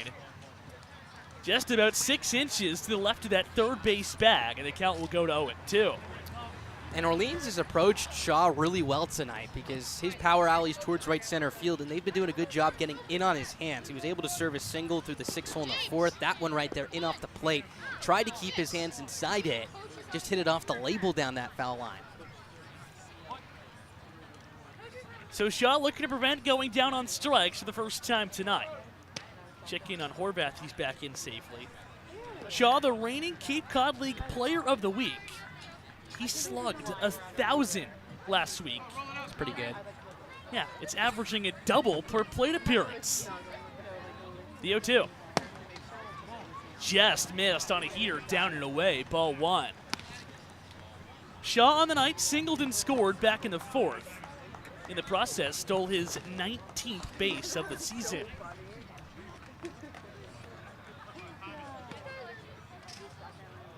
The offering. Hit off the end of the bat onto the right side of the infield, coming over is Orso, and he throws it away. Off the glove of Jones, who needed to make a sprawling effort off the first base bag. Everybody's safe. Horvath at second, Shaw at first, and on 2 balls not hit out of the infield.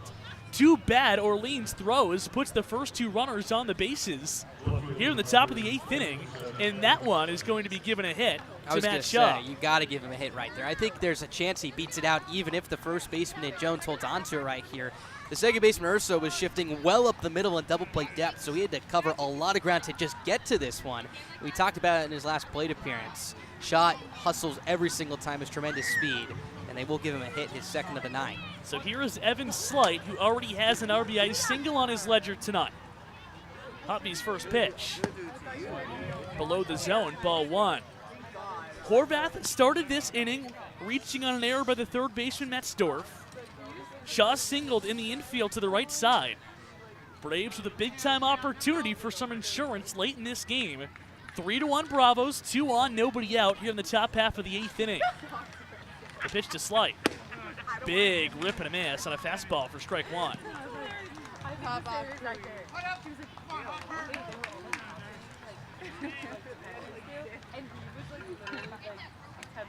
Slight 2 for 3 to this point on the evening. Extended his on-base streak to 22 games with his first inning single. The pitch. Slight squares to bunt, pulls back, and watches a fastball cross at the knees for strike 2.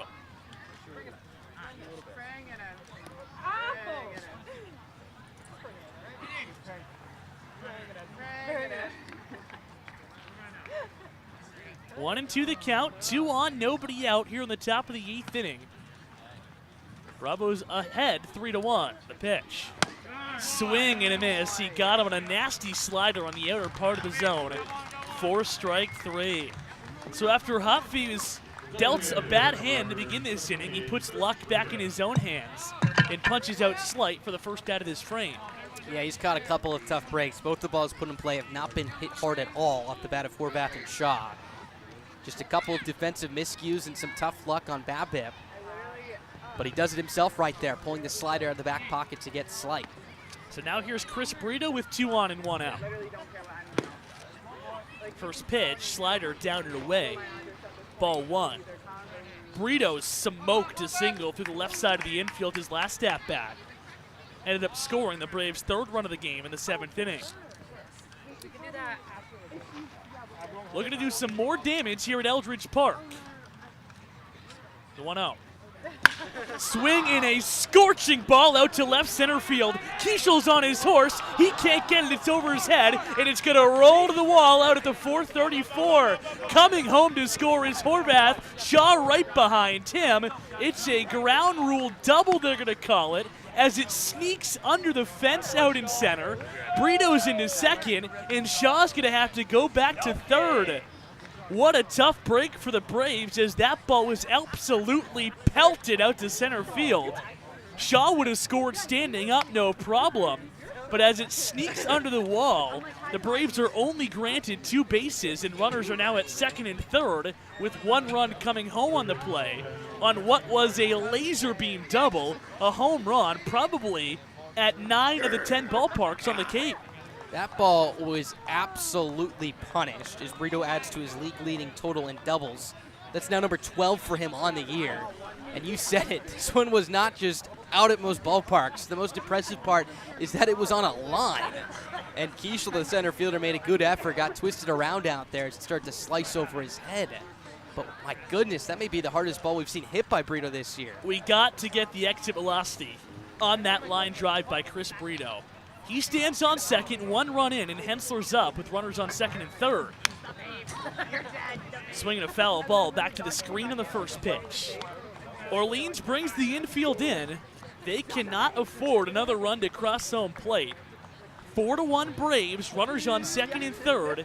Just a single out on the scoreboard here in the top of the 8th inning.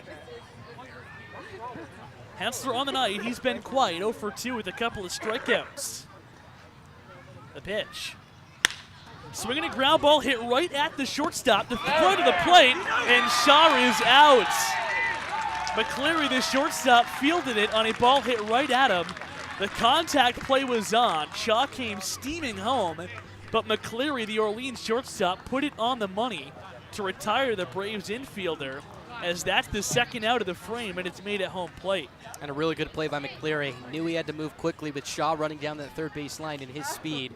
Made that throw quickly towards the ankles of the catcher and Burns, which allowed him to apply a really easy tag. That was textbook right there to retire Shaw. So that will end the night for Tommy Hopfe, who doesn't get through 2 innings, just an inning and 2/3, allows 2 runs, 1 of them earned. And he was responsible for the runners on first and third base. The night is done for the Fresno State Bulldog, and Coach Kelly Nicholson goes back to the bullpen. We'll tell you all about the Firebirds' new left-handed hurler when we come back. The Braves lead it 4-1 here in the 8th inning on the Born Braves Radio Network. The Born Braves will be holding youth clinics this summer. They're for boys and girls ages 5 to 12, plus we'll offer 1 week of clinics for ages 12 to 15. For more information, visit the 50/50 table near the concession stand or visit our website at bornbraves.org. Win or lose, there's always a Brave that sticks out on the field. Head over to our YouTube channel by searching the Bourne Braves, or head to @BourneBraves on Twitter and catch the post-game interview every night with a player of the game on game night with me, Ethan Frank. And as always, you have a say on who gets to chat with me. Tweet at us @BourneBraves and use the hashtag Player of the Game to submit your pick for the POG. The stars of the Bourne Braves can't perform well with an empty stomach, and neither can the best fans in the Cape Cod League. Hungry at Doran Park? Visit our concession stand down the third baseline, serving your favorite ballpark classics, including hot dogs, hamburgers, popcorn, cold drinks, and more. The concession stand at Doran Park is the place to go, because the only thing better than watching the Braves live is watching the Braves live with a hot dog in your hand. Live baseball every night. It's another summer on Cape Cod. Braves have opened up a 3-run lead here in the top of the 8th inning, and still have an opportunity to grow the lead even more. Runners on the corners, 2 outs in the frame, and Orleans goes back to the bullpen. Here's the lefty Cole Reynolds for his 10th appearance of the season. And another lefty right here to face Moylan and Lewis, just what Kelly Nicholson did all the way back when he brought in Kramer in the 4th inning. Reynolds this year has struggled, 9 outings, 1 start, through 18 2/3, a 6.75 ERA. In his last 2 outings, in a combined 4 2/3, has allowed 6 runs on 9 hits. So a good opportunity here for the Braves to take advantage of that. Scott Landers counters with a pinch runner. John Peck will come off the bench and run for Wyatt Hensler over at first base. Brito's on third. The batter is Josh Moylan. The first pitch. Fastball in the outside corner, strike 1. The Braves probably feel rigged of a run in this inning. Chris Brito hit an absolute laser beam into dead center field, but it rolled under the fence out there, making what would have been a 2-run double just a 1-run double with the ground rule double rule. The pitch to Moylan's in there for a strike. It's quickly 0-2 on the ECU first baseman. So it's up to Moylan now to pick up a big-time 2-out knock. Runners on the corners, but an 0-2 pitch coming from Reynolds. Here it is. Fouled straight back, right in front of us. Here as we're nestled between the visitors' dugout and the press box. Just to left of home plate, behind the action here at Eldredge Park.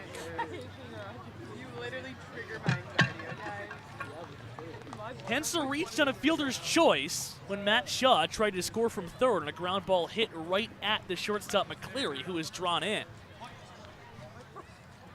Let's see if Peck is going. A threat to steal over there. The 0-2, he is going. The pitch is taken down below the zone, but it clips the outer part of the bottom corner. And it's strike 3 on Josh Moylan to retire the side here in the 8th. So the Bravos grab a run, but they probably feel like it could have been a lot more. The Firebirds limit the damage to just 1 run, and they head into the bottom of the 8th inning, down by 3. 4-1 Braves here as we make the move to the home half of the 8th in the Bourne Braves Radio Network. The Bourne Braves organization is looking for families willing to host 1 or 2 players for the Cape League season. It generally runs from the first week in June to early August, and the bond between many host families and their players extend beyond the summer and form lifelong friendships. If you are interested in learning more about this opportunity, visit bournebraves.org. Braves fans living on the Cape, far from Doran Park, too far of a drive to make the trip west on any given night? Well, don't worry, because the Braves are coming to you. The Bravos' full slate of games includes trips to all East destinations, including Orleans, Chatham, Brewster, Harwich, and Yarmouth, as well as West Division road trips to Cotuit, Hyannis, down south to Falmouth, and off Cape to Wareham. So wherever you are located on Cape Cod, the Braves will be in your area in our can't-miss family fun activity. To see the Bravos' full schedule, head over to our website, bournebraves.org, and come join the fun. This is Wyatt Hensler, infielder from Pennsylvania, and this is Bourne Baseball. The Braves' lead is a field goal, 4-1, as we begin the home half of the 8th inning here at Eldredge Park in Orleans. With Max Stanzer, I'm Calvin Cristoforo. The Braves scoring a run in the 8th on a line drive double into center field off the bat of Chris Brito. But Matt Shaw was thrown out at home, so the Braves only got 1 run in the inning. And now it's up to Cameron Bai and the rest of the Braves bullpen to finish this game out. Bai's been sharp, back out there for his 3rd inning of work. Some defensive changes for the Braves after John Peck came in as a pinch runner to replace Wyatt Hensler, reached on a fielder's choice. Horvath moves from 2nd to 3rd, Shaw goes from short to 2nd, and Peck's the new shortstop. The first pitch is laced into the right center field alley and it's down for a base hit. Lewis will have to play it on 2 bounces, and Cameron Jones has a single on just a single pitch to begin this 8th inning. That was a nice piece of hitting. Bai was able to rush a fastball up and in. Caught it on the label right here, just dunking it in front of the right fielder and Lewis. A good start here for the Firebirds. Were able to push across the base runner to open up the 7th inning on Burns' broken bat single. Could not push him across. Get an opportunity here with the middle of the lineup up. So here is Isaac Humphrey with the runner on and nobody out. First pitch. Fastball in the corner, strike 1. Humphrey 1 for 2 tonight. Singled and scored the only Orleans run back in the 2nd.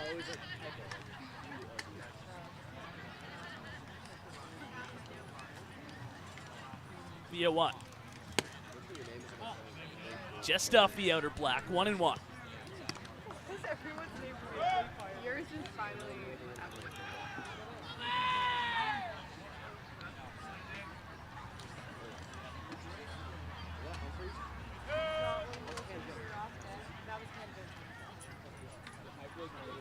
The 1-1. Broken bat ground ball through the right side of the infield to base hits. A seeing eye single by Isaac Humphrey, and suddenly the tying run comes to home plate after 2 singles to begin this 8th inning.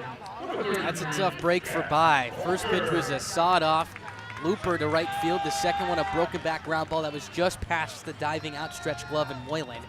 Now a really good spot here for Jack Bolger. Remember, came into the game when they burnt the DH to bring in Hopfe to pitch. They put Bolger in left field. He bats, representing the tying run. The Braves lead this game 4-1. Nobody out, but 2 runners on here in the bottom half of the 8th inning. Bolger hitting .242 this year with 4 RBIs. Is 2 for his last 8 coming into tonight, and when he got up there, he was immediately showing bunt. I don't know if that was the intent, but that was why Espinal went out to go and have a meeting with Cameron Bai. Not a terrible bunting spot right here. You do have Metzdorf on deck, who's been swinging it really well. Orleans, though, down by 3 with runners on 1st and 2nd and nobody out in the 8th inning. What was a massive crowd has definitely thinned out, but still a lot of Firebirds fans on hand hoping for some late inning magic. The pitch. In the dirt, Bolger looks at it, ball 1.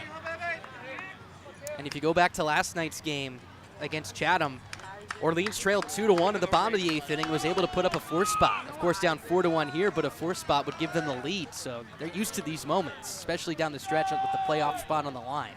Bai would love a ground ball to get 2 outs on just 1 pitch here in the 8th inning. The 1-0. Swing and a miss, but it gets to the mid of Espinal all the way back to the screen. It's a pass ball on the Braves catcher in a spot in the game where that cannot happen. Absolutely. The count evens at 1-1, but both runners advance the 90 feet. Now Jones is at 3rd, Humphreys at 2nd, still with nobody out in the inning. And obviously the bunt was off there, but that executes the purpose of the bunt, and now the Braves will play with their infield back here. Of course, will sacrifice a run for an out here. But if Bolger can pick up a base hit, you're getting into some real trouble with Metzdorf make that come into the plate. The 1-1. In the dirt, good block this time by Espinal to keep that fastball in front of him. But it's now a 2-1 count here on the Vanderbilt catcher. Slotted into the game in left field tonight here in the late innings.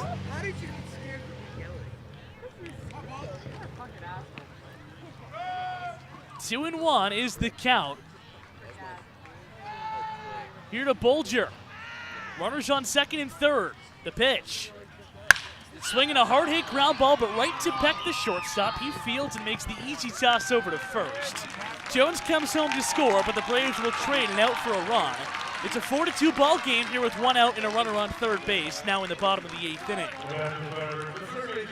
He does his job right there, Bolger. A hard ground ball up the middle. He said the infield was playing back, so the Braves would exchange now for a run. On the play, Humphrey's able to advance to third base, however, and it's a chance for now Metzdorf to drive in a run of his own to make this a one-run game again. Infield will remain back. Metzdorf has been on base twice tonight, 1 for 3. The pitch. Slider at the knees, strike one. The UMass Boston Beacon reached on an error in the second, singled in the fourth, and popped to short in the sixth.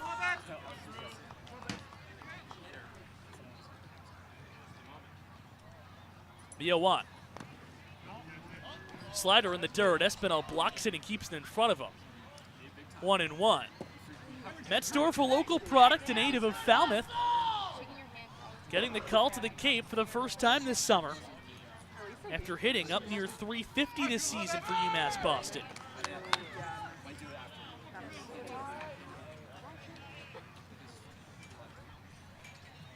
Humphrey leads off a third. He singled. One out. Braves up by 2. The pitch. Up and in. A fastball that twists the way of the batter in Metzdorf. 2-1. By his season high in innings is 3 1/3. Has gone 3 or more twice. Currently through 2 1/3, but has had to throw a ton of pitches under pressure in this inning. Matt Duffy starting to warm up as we speak. Slow clap from the fans here at Eldredge. The 2-1. Swung on and missed. A really good slider. That got Metzdorf way out on his front foot. 2-2. Orleans has brought a pinch hitter on the on-deck circle. Jacob Stinson, the Nevada left fielder. By hunting a big-time punch-out to keep Orleans his third run over at third base with 2 outs in the inning. The pitch. Fouled away over the hill, over top of the Orleans dugout first base stop. The Firebirds with a run home in this inning on the RBI ground out by the pinch hitter Bolger. Firebirds looking to cut this Braves lead to just 1 run here in the bottom of the 8th. The 2-2. Up and in, the count goes full. You gotta wonder if fatigue is starting to set in here. He's overthrown that fastball a couple times now, missing well up and out of the zone in this plate appearance. Just at about 50 pitches as we speak. Needs to put something in the strike zone of Metzdorf. From the belt. The 3-2. Fouled away again right side. The plot thickens. They'll reset and do the 3-2 again. What a fight put up right here. And that's been one of the themes tonight. Getting this pitch count up, battling until you can get a good pitch to hit right here. And with the infield playing back, again, we'll say it. Ground ball does the job, fly ball does the job as well, just to make this a 1-run ball game. The batter Metzdorf representing the tying run at home plate. The 3-2. Hit high and deep out to right field. Coming on is the left right fielder Lewis. It drops for a base hit. On a bounce, Lewis fields. It's an RBI single for Drew Metzdorf. He didn't get a lot of it. It was hit a lot shorter than I thought off the bat. It plunked in the triangle created by the right field line, the second baseman Shaw, and the right fielder Lewis. It's a single by Metzdorf who wins the fight. And the now go-ahead run is at home plate. The tying run is on first with 1 out here in the bottom of the 8th inning. And ironically enough, the hardest hit ball in this inning was the ground out to short off the bat of Gilmet that drove in the run. Everything else has been either a broken bat bleeder or a jam shot that dropped in for a hit. Real tough break for Bai, who was looking really good this evening. And that will put an end on his night. Bai puts together a really good 6th inning and a really good 7th inning, but is unable to get through the 8th. Orleans puts 2 on the scoreboard and has the tying run on first base with just 1 out in the inning. Jacob Stinson, the pinch hitter, is coming to home plate. Scott Landers is going back to the bullpen. And we'll tell you all about the new right-hander when we come back on the Born Braves Radio Network. Missed the biggest part of the game? Don't worry, the Bravos have you covered. Catch the call of the game on the Braves Twitter @BoardBraves to hear the night's biggest moment. From big-time strikeouts to crazy web gems, game-winning home runs, and more, whether you hear it for the first time or you just want to relive the magic, the call of the game will bring back the best moment from the night that was.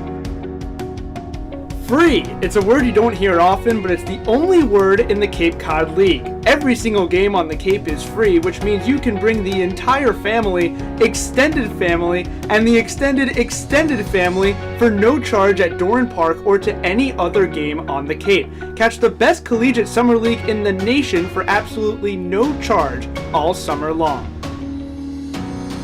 Cape Cod League Baseball is back on the New England Sports Network in 2022. NESN will feature 5 Cape League games on its airwaves this season, the first of which comes on June 30th when the Braves take on the Falmouth Commodores, and then the NESN crew comes to Doran Park on July 21st when the Braves host the Wareham Gatemen.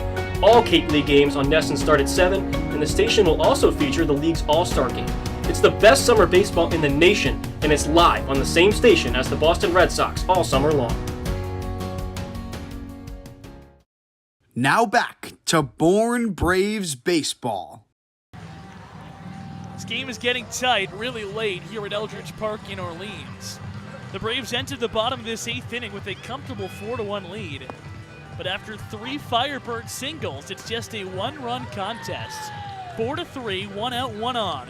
And Scott Landers is forced to go back to the bullpen and call for the Canisius right-hander Matt Duffy.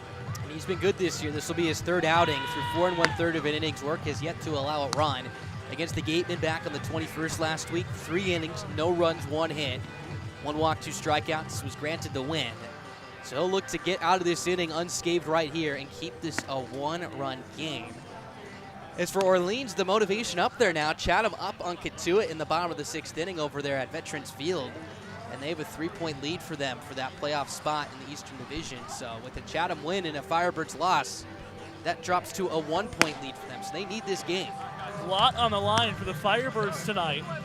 As far as the Braves playoff concerns, Wareham ended their 11-game winless streak. They beat YD tonight 4-2. So the Bravos cannot clinch a playoff berth tonight, but they can whittle down that magic point number to either 2 or 1 with a victory or a tie. The batter is Jacob Stinson, the Nevada pinch hitter, who comes in to bat for Tommy Hupfy, who started the game in left field and then pinched a couple innings. Duffy's first pitch. Swing and a miss. A really good 2-seam fastball working down and away to the left-handed hitter, 0-1. Stinson hitting a $176 this year, but 3 for his last 11, so he's been seeing it well as of late. The Orleans crowd that is stuck around tonight has become very vocal and lively here in the 8th. 1 out, 1 on, 1-run game. The 0-1. Backdoor slider clips the outside part of the zone, 0-2. Duffy's been really good this season, hasn't allowed a run in his 4 1/3 innings of work out of the Braves bullpen.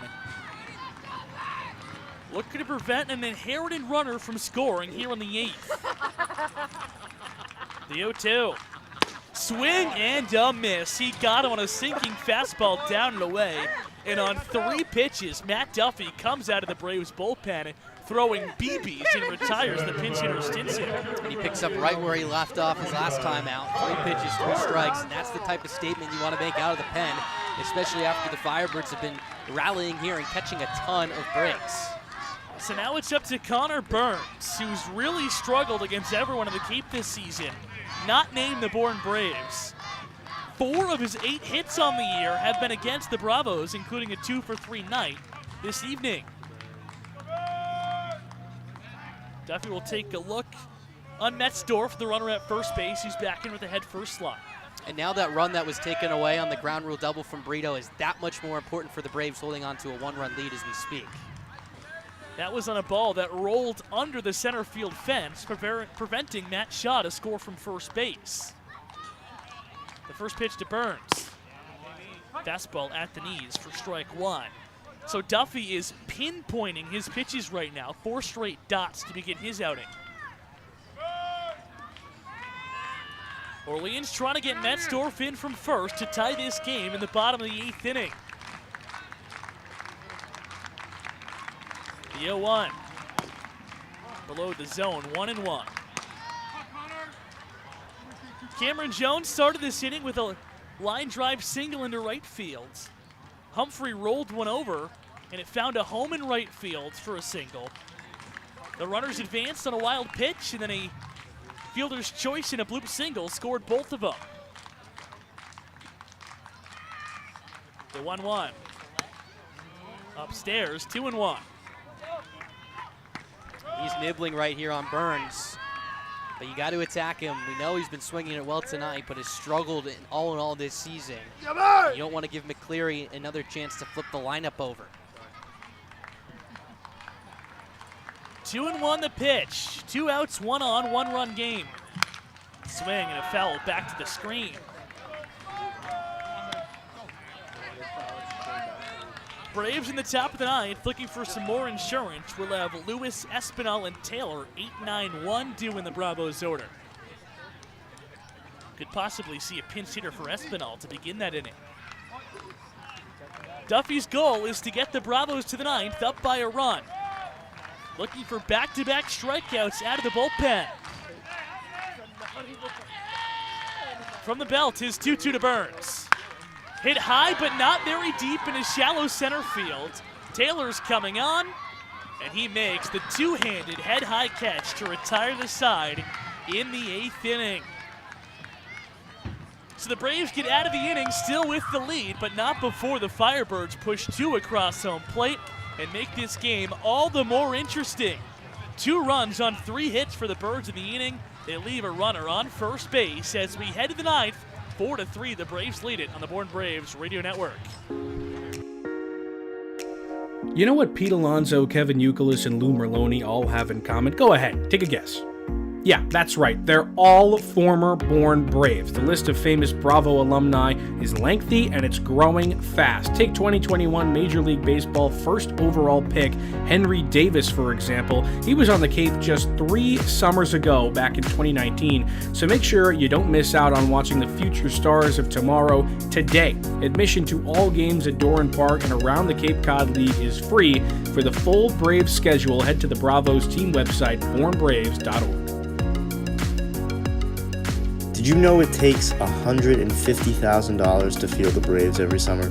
We are a non-profit, all-volunteer organization that relies solely on the donations of private citizens and local businesses.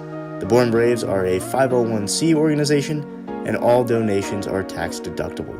You can donate today online at bornbraves.org.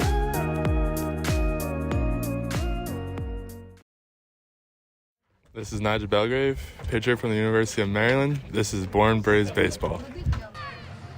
So the Bravos, who bought themselves a run of insurance in the top half of the 8th, now look to do more after Orleans pushed across 2 runs in the bottom of the 8th to make this a 1-run game, 4-3, as the Bravos hit for the final time tonight in the top of the 9th.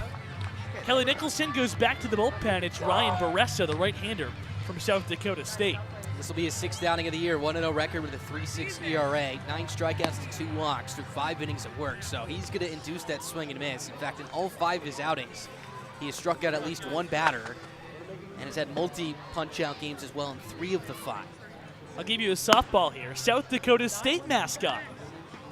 Come on. Mascots are not my game. Come on. The Jackrabbits. See, I should have known that too because I've worked with a lot of South Dakota State players, but I'm sorry, it's not my A game.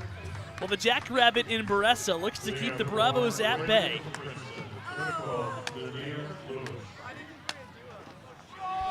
Dear Lewis will lead the Braves off here in the 9th.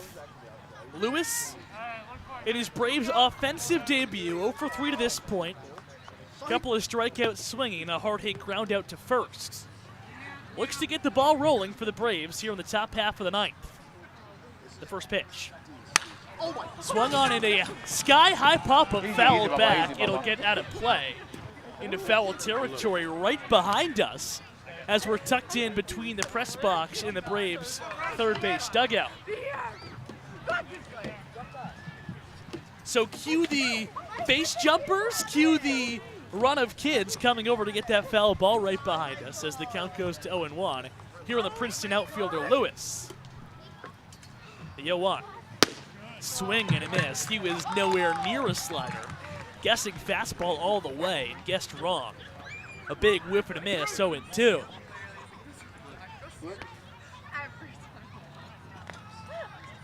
The 0-2. Fastball way up and out of the zone, 1-2. Great crowd of Orleans fans have hung around in this game, and why not? The Birds have cut it to a one-run game here in the 9th inning. And Baressa looks to keep it at just a one-run tally. His 1-2. Swing and a miss. A slider in the dirt, blocked by Burns. The catcher, he makes the easy flip over to first, as Baressa comes out of the pen and punches out Lewis on just 4 pitches. We talked about those strikeout numbers. That's now 10 and 5 and 1/3 of an inning's work, and that was a filthy breaking ball, dropping out of the strike zone right there. And for Lewis, a tough day at the plate, 3 strikeouts. He's probably trying to get that timing back after such a long layoff. So 1 out, nobody on. Here's Alan Espinal, the Braves catcher. He looks at a first pitch fastball upstairs for ball 1. 4-3 Braves here in the top of the 9th inning. Bravo's looking to make it back-to-back wins and win the season series 3-1 against Orleans. The pitch. Fastball below the zone. 2-0. Espinal on the night, 1 for 3 with that single back in the 7th.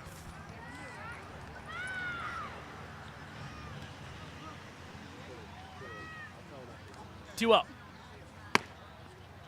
Catches the inside corner, a fastball, 2-1.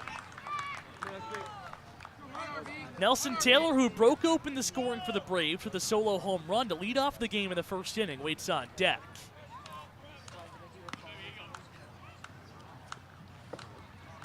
The 2-1. Down and away. Heater misses the zone, 3-1. So the Braves would love Espinal to reach first base. And with guys like Bryce Eblin and Ryan Enos on the bench, definitely speed Coach Landers can pick from to pinch run for the catcher. The 3-1. Down and in, it's ball 4, and Alan Espinal does work a walk. The Braves have a runner on first base with 1 out here in the top of the 9th.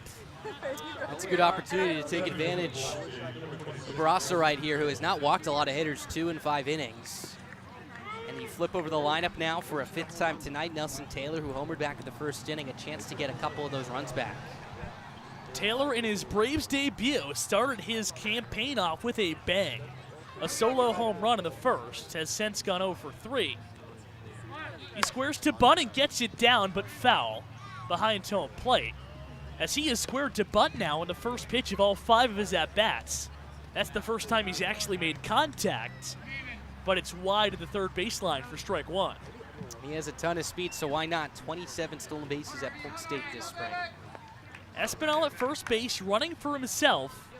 1 on, 1 out, 4-3 the Braves lead it in the top of the 9th inning. The pitch. Fastball that gets the outside corner. 0-2. Calm night for baseball, 70 degrees. The flag out in center, not moving a muscle. It's been a great evening here at Eldredge Park. The 0-2.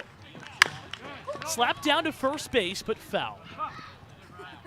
Espinal will have to run all the way back the 90 feet to the first base bag, as Taylor stays alive, and we'll see another 0-2 pitch.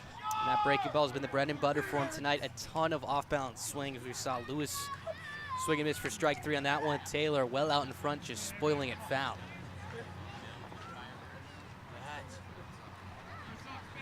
Matt Horvath, who's been on base twice, a 1 for 4 night, waits on deck. Braves looking for some insurance for Matt Duffy, who's set to pitch the 9th inning after getting the second 2 outs of the 8th. The 0-2. Swing and a miss. A nasty slider, and Taylor was way out in front of it for strike 3. Second punch out of the afternoon, instead evening for Barraza. And Espinal will stand on first with now 2 gone in the inning for Matt Horvath.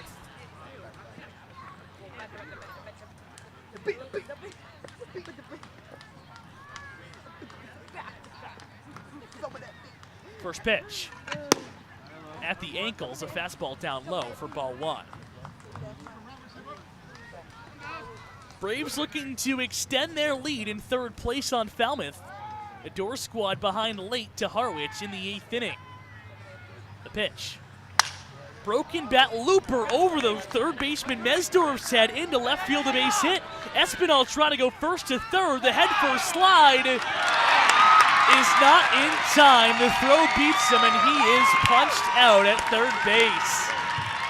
You do not want to leave the Braves' best hitter in Matt Shaw with his bat on his shoulder to end the inning. But that's what Alan Espinal does as the Bravos catcher tries to be too greedy with 2 outs in the frame. He gets thrown out going first to third, and the Braves will take just a slim 1-run lead to the 9th inning. 4-3, the Bravos lead it. They try to get another slim 1-run victory when we come back for the final at-bats of the night on the Born Braves Radio Network. The Born Braves organization is looking for families willing to host 1 or 2 players for the Cape League season.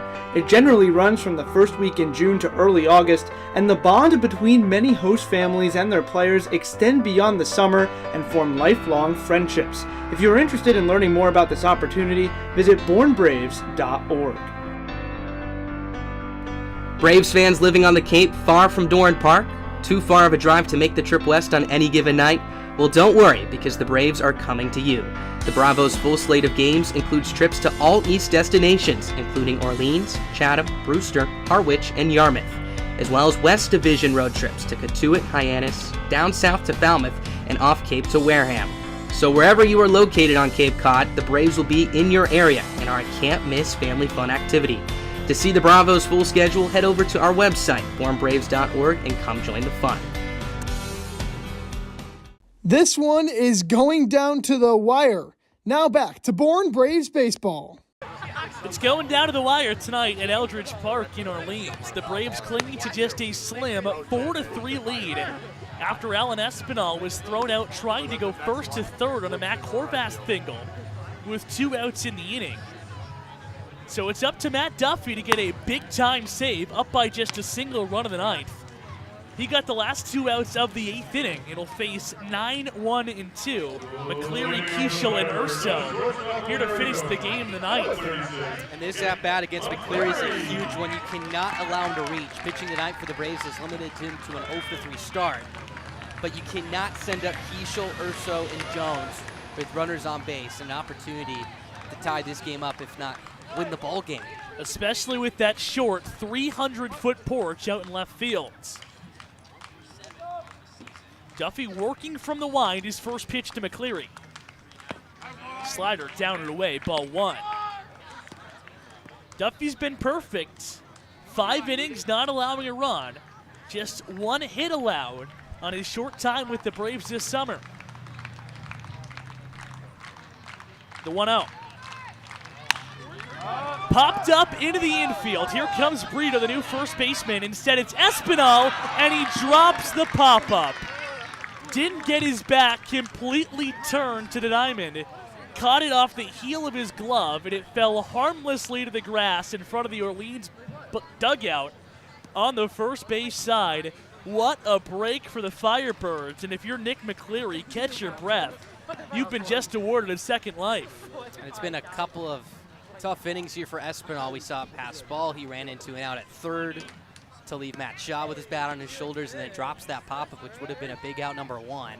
Hopefully Duffy can pick him up right here.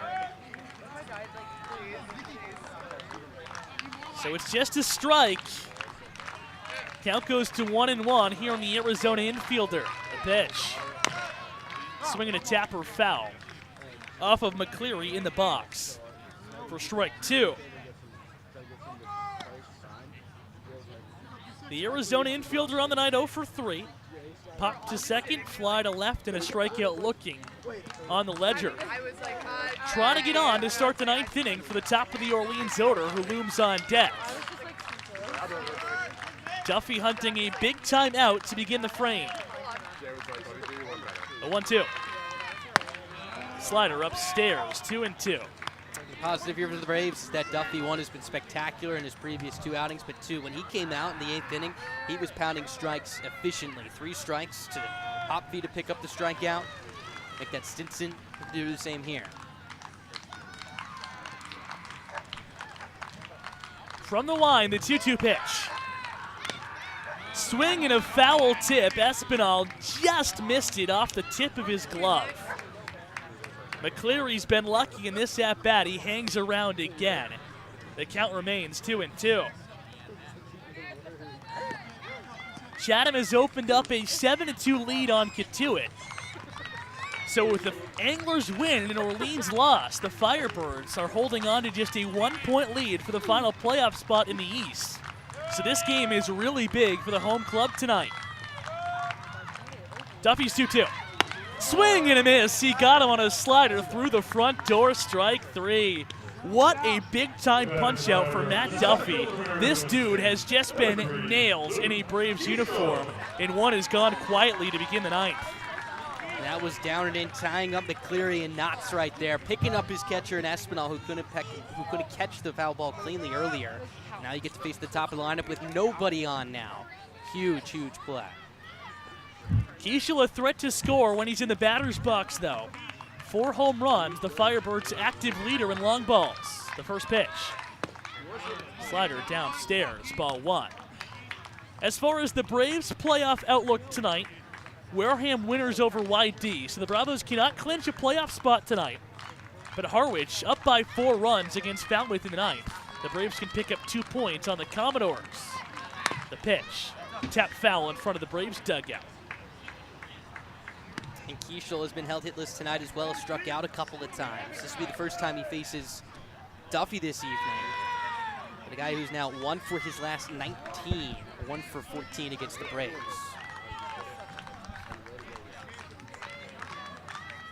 Duffy's 1-1. Swing and a miss. He handcuffed him on a slider inside for strike 2. Birdman Bob and a really good crowd of Firebirds fans still on hand tonight, looking for some more late inning magic after Orleans pushed 2 runs across in the bottom of the 8th to cut this to just a 1-run tally. The 1-2. Downstairs, 2-2. And the tandem of that sinker inside with the front door slider has been really good for Duffy. He was able to tie up McCleary with that sinker running down and in. Showed Keishel that slider cutting right across his front knee and towards the inside black. Sets up that sinker perfectly right here if he wants to use it. 4-3, the Braves lead it. 1 out, nobody on here in the bottom of the 9th inning. The 2-2 to Keishel. Fastball just missed the outside corner. 3-2.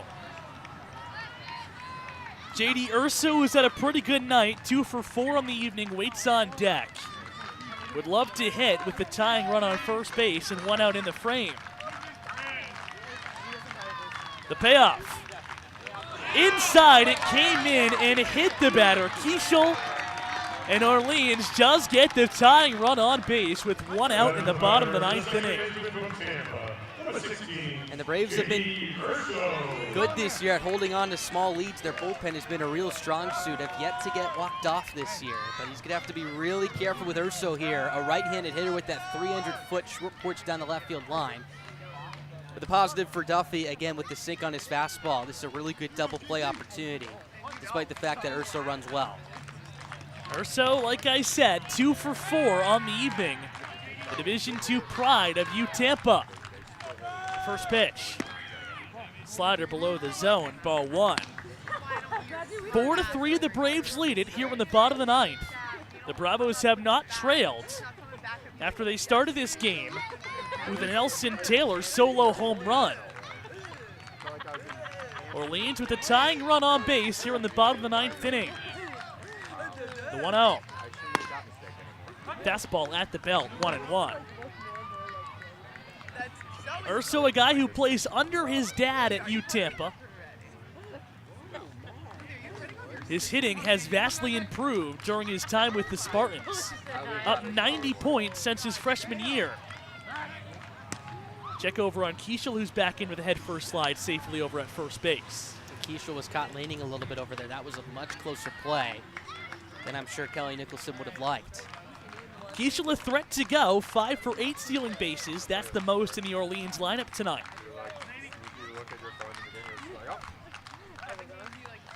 The 1-1, Kiesel bluffed the steal and returns back to first base as the pitch misses upstairs for ball 2. And that's a big play, whether it was intentional or not, because that was a close pitch right there, but Espinal had to hop out of his crouch to attempt that potential snap throw. So he wasn't there to stick the pitch to get a potential strike call.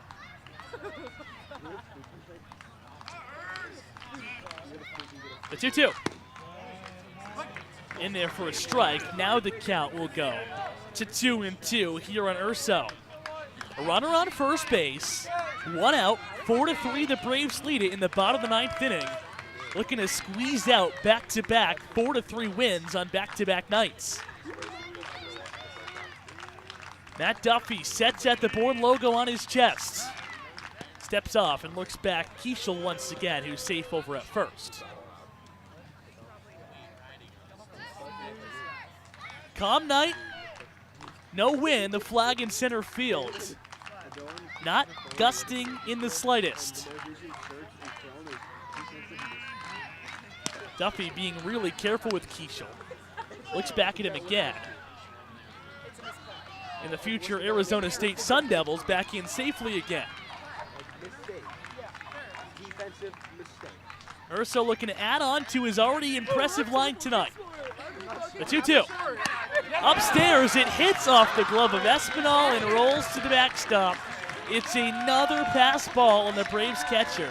And the Firebirds put the tying run in scoring position with just 1 out in the bottom of the 9th. This was a fastball up and out of the zone. It looked like Duffy missed his spot. The ball just beat Espinal to his glove as it glanced off the edge. It was a little bit late reaching it up there.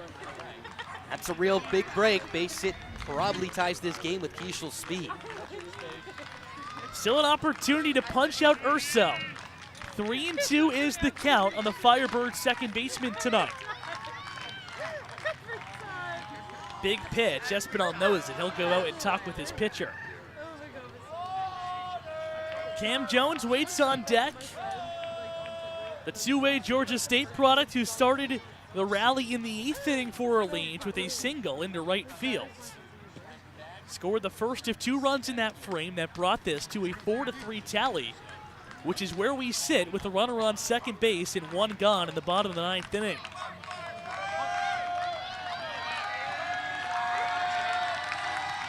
Duffy hunting a big-time punch-out.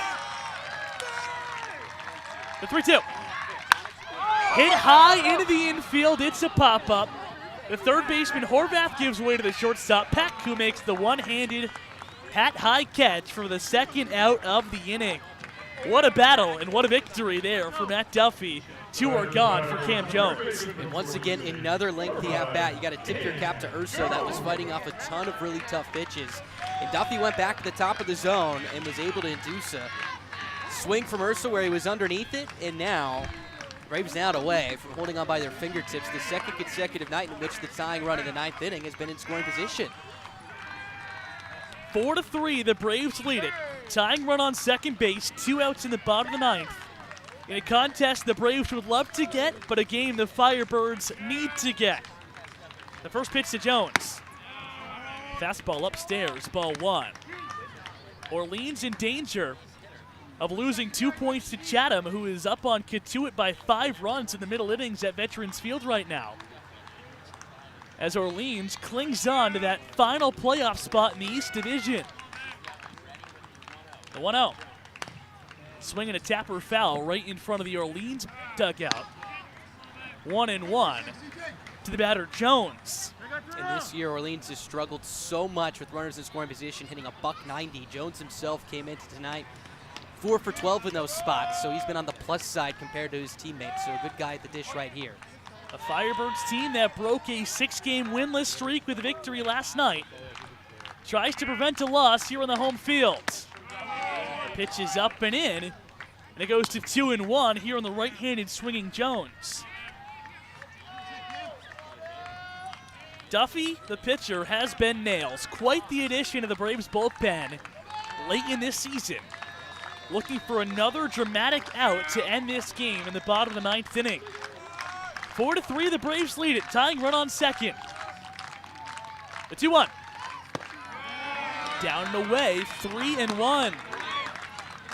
If you put Jones on here, you have Isaac Humphrey on deck, who has been really hot as of late as well and has 2 hits tonight already. So you don't want to put the go-ahead winning run on first base for him as well. Got to be careful here to Jones, a guy who does not have a home run on the season, but does have 3 extra base hits. Hitters count. 3-1. Slider through the front door and across the plate, 3-2. Shows a lot of confidence in that pitch to throw right there. Had to hit a perfect spot, and he did, right on that outside corner. Full count, 2 outs, bottom of the 9th inning. This is what you dream about in the backyard. Tying run on second base, 4-3, the Bravos with the lead. Orleans looking to tie this game up for the first time since the Braves took the lead in the 4th. Duffy the pitcher, Jones the batter. The 3-2. Swung on and missed. He got him swinging. Strike 3. Matt Duffy is cool as a cucumber, and that guy has some guts. A strikeout to end this game. The Bravos come to Eldredge, win the season series with Orleans, sweep the 2 games here on the road, and take a really gritty 4-3 win away from a hub. And after struggling with the fastball on that count, fell behind 3-1, and then goes slider, back to back, doubles up on it, pulls the string on Jones for the biggest strikeout of his summer season so far, and he's likely earned himself some more high leverage situations after that performance tonight. Picks up the 4-out save. Canisius mascot? I don't know. The Golden Griffin comes up big for the Braves late tonight. The Bravos get good production from Nelson Taylor in his first game in a Braves uniform. He started the game with a solo home run, and the Braves never trailed from that point. Winning in Eldredge twice in the same season. 4-3, the Braves get it done. We're going to step aside. When we come back, we'll wrap it up. We'll go to Ethan Frank down to the sideline for the final post-game interview. Braves winners in a really gutsy way, 4-3, here in Orleans, in the Born Braves Radio Network.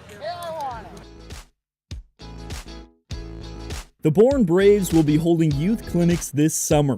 They are for boys and girls ages 5 to 12, plus we'll offer 1 week of clinics for ages 12 to 15. For more information, visit the 50/50 table near the concession stand or visit our website at bornbraves.org. Win or lose, there's always a Brave that sticks out on the field. Head over to our YouTube channel by searching the Born Braves, or head to @BornBraves on Twitter and catch the post-game interview every night with a player of the game on game night with me, Ethan Frank. And as always, you have a say on who gets to chat with me. Tweet at us @BornBraves and use the hashtag Player of the Game to submit your pick for the POG. The stars of the Born Braves can't perform well with an empty stomach, and neither can the best fans in the Cape Cod League. Hungry at Doran Park? Visit our concession stand down the third baseline, serving your favorite ballpark classics, including hot dogs, hamburgers, popcorn, cold drinks, and more. The concession stand at Doran Park is the place to go, because the only thing better than watching the Braves live is watching the Braves live with a hot dog in your hand. What's better than a summer night? A summer night with the Born Braves. Braves win it 4-3, a really gutsy performance. A win that they started the game in front and they never looked back. A 4-3 victory here in Orleans, taking the season series from the Firebirds 3-1. A really Born Braves performance. Played well with their backs up against the wall. They improved to 4 games over 500. They pick up 2 points on Falmouth and Hyannis, and they improve 4 games up on the season, 18, 14, and 6. Max, your final thoughts. I think the last 2 nights have been fantastic, showing the resiliency, able to come back late, 4-3 in the 9th inning with the tying run at the on base and the winning run at the plate, and back-to-back ball games, and the bullpen able to hold on. Speaking of gutsy, speaking of resilient, Matt Duffy was absolute nails tonight. The Braves reliever came out in a tough spot in the 8th, got the final 2 outs of that frame, and then pitched a really highly contested 9th to give the Braves the 4-3 win here tonight. For my partner, Max Tanzer, for our excellent producer, Ben Spector, Calvin Cristoforo, we'll go down to the sidelines for the final time. Ethan is with Duffy, who was our player of the game. Thank you very much, Calvin. Here with Matt Duffy after one of the most high-leverage spots of the entire Braves season, able to close it out, get the final 5 outs. When you come in the bottom of the 8th inning, you're dealing with some trouble on the bases. What is the mindset when you come in a situation like that versus a clean inning? I mean, you just have to know that you're better than that hitter. The coach has faith in you, so he brought you in. So, I mean, just having faith in yourself, just using all of the stuff that you have, different pitches, stuff like that. So just being able to go out, have faith in yourself is just what you kind of need in that situation. Well, you're one of the relatively newer Braves on the squad, a couple weeks here. How do you acclimate to a team that's been together for, with so many moving pieces for the last couple of weeks? I mean, you just got to talk to everyone while you're just watching each game, just kind of bits and pieces. You can find different things about each person. So just trying to get to know everyone. And, I mean, going out and pitching is just an easy way to have everyone kind of get to know what you're about. So, yeah. I think you introduced yourself well to the Braves fans and your teammates tonight. Yeah, for sure. That's Matt Duffy, our Braves player of the game tonight, and that will do it for our broadcast. Matt, thank you very much. Thank you. You'll see him and the rest of the Braves back at Doran Park tomorrow against Harwich. Have a good night, everyone.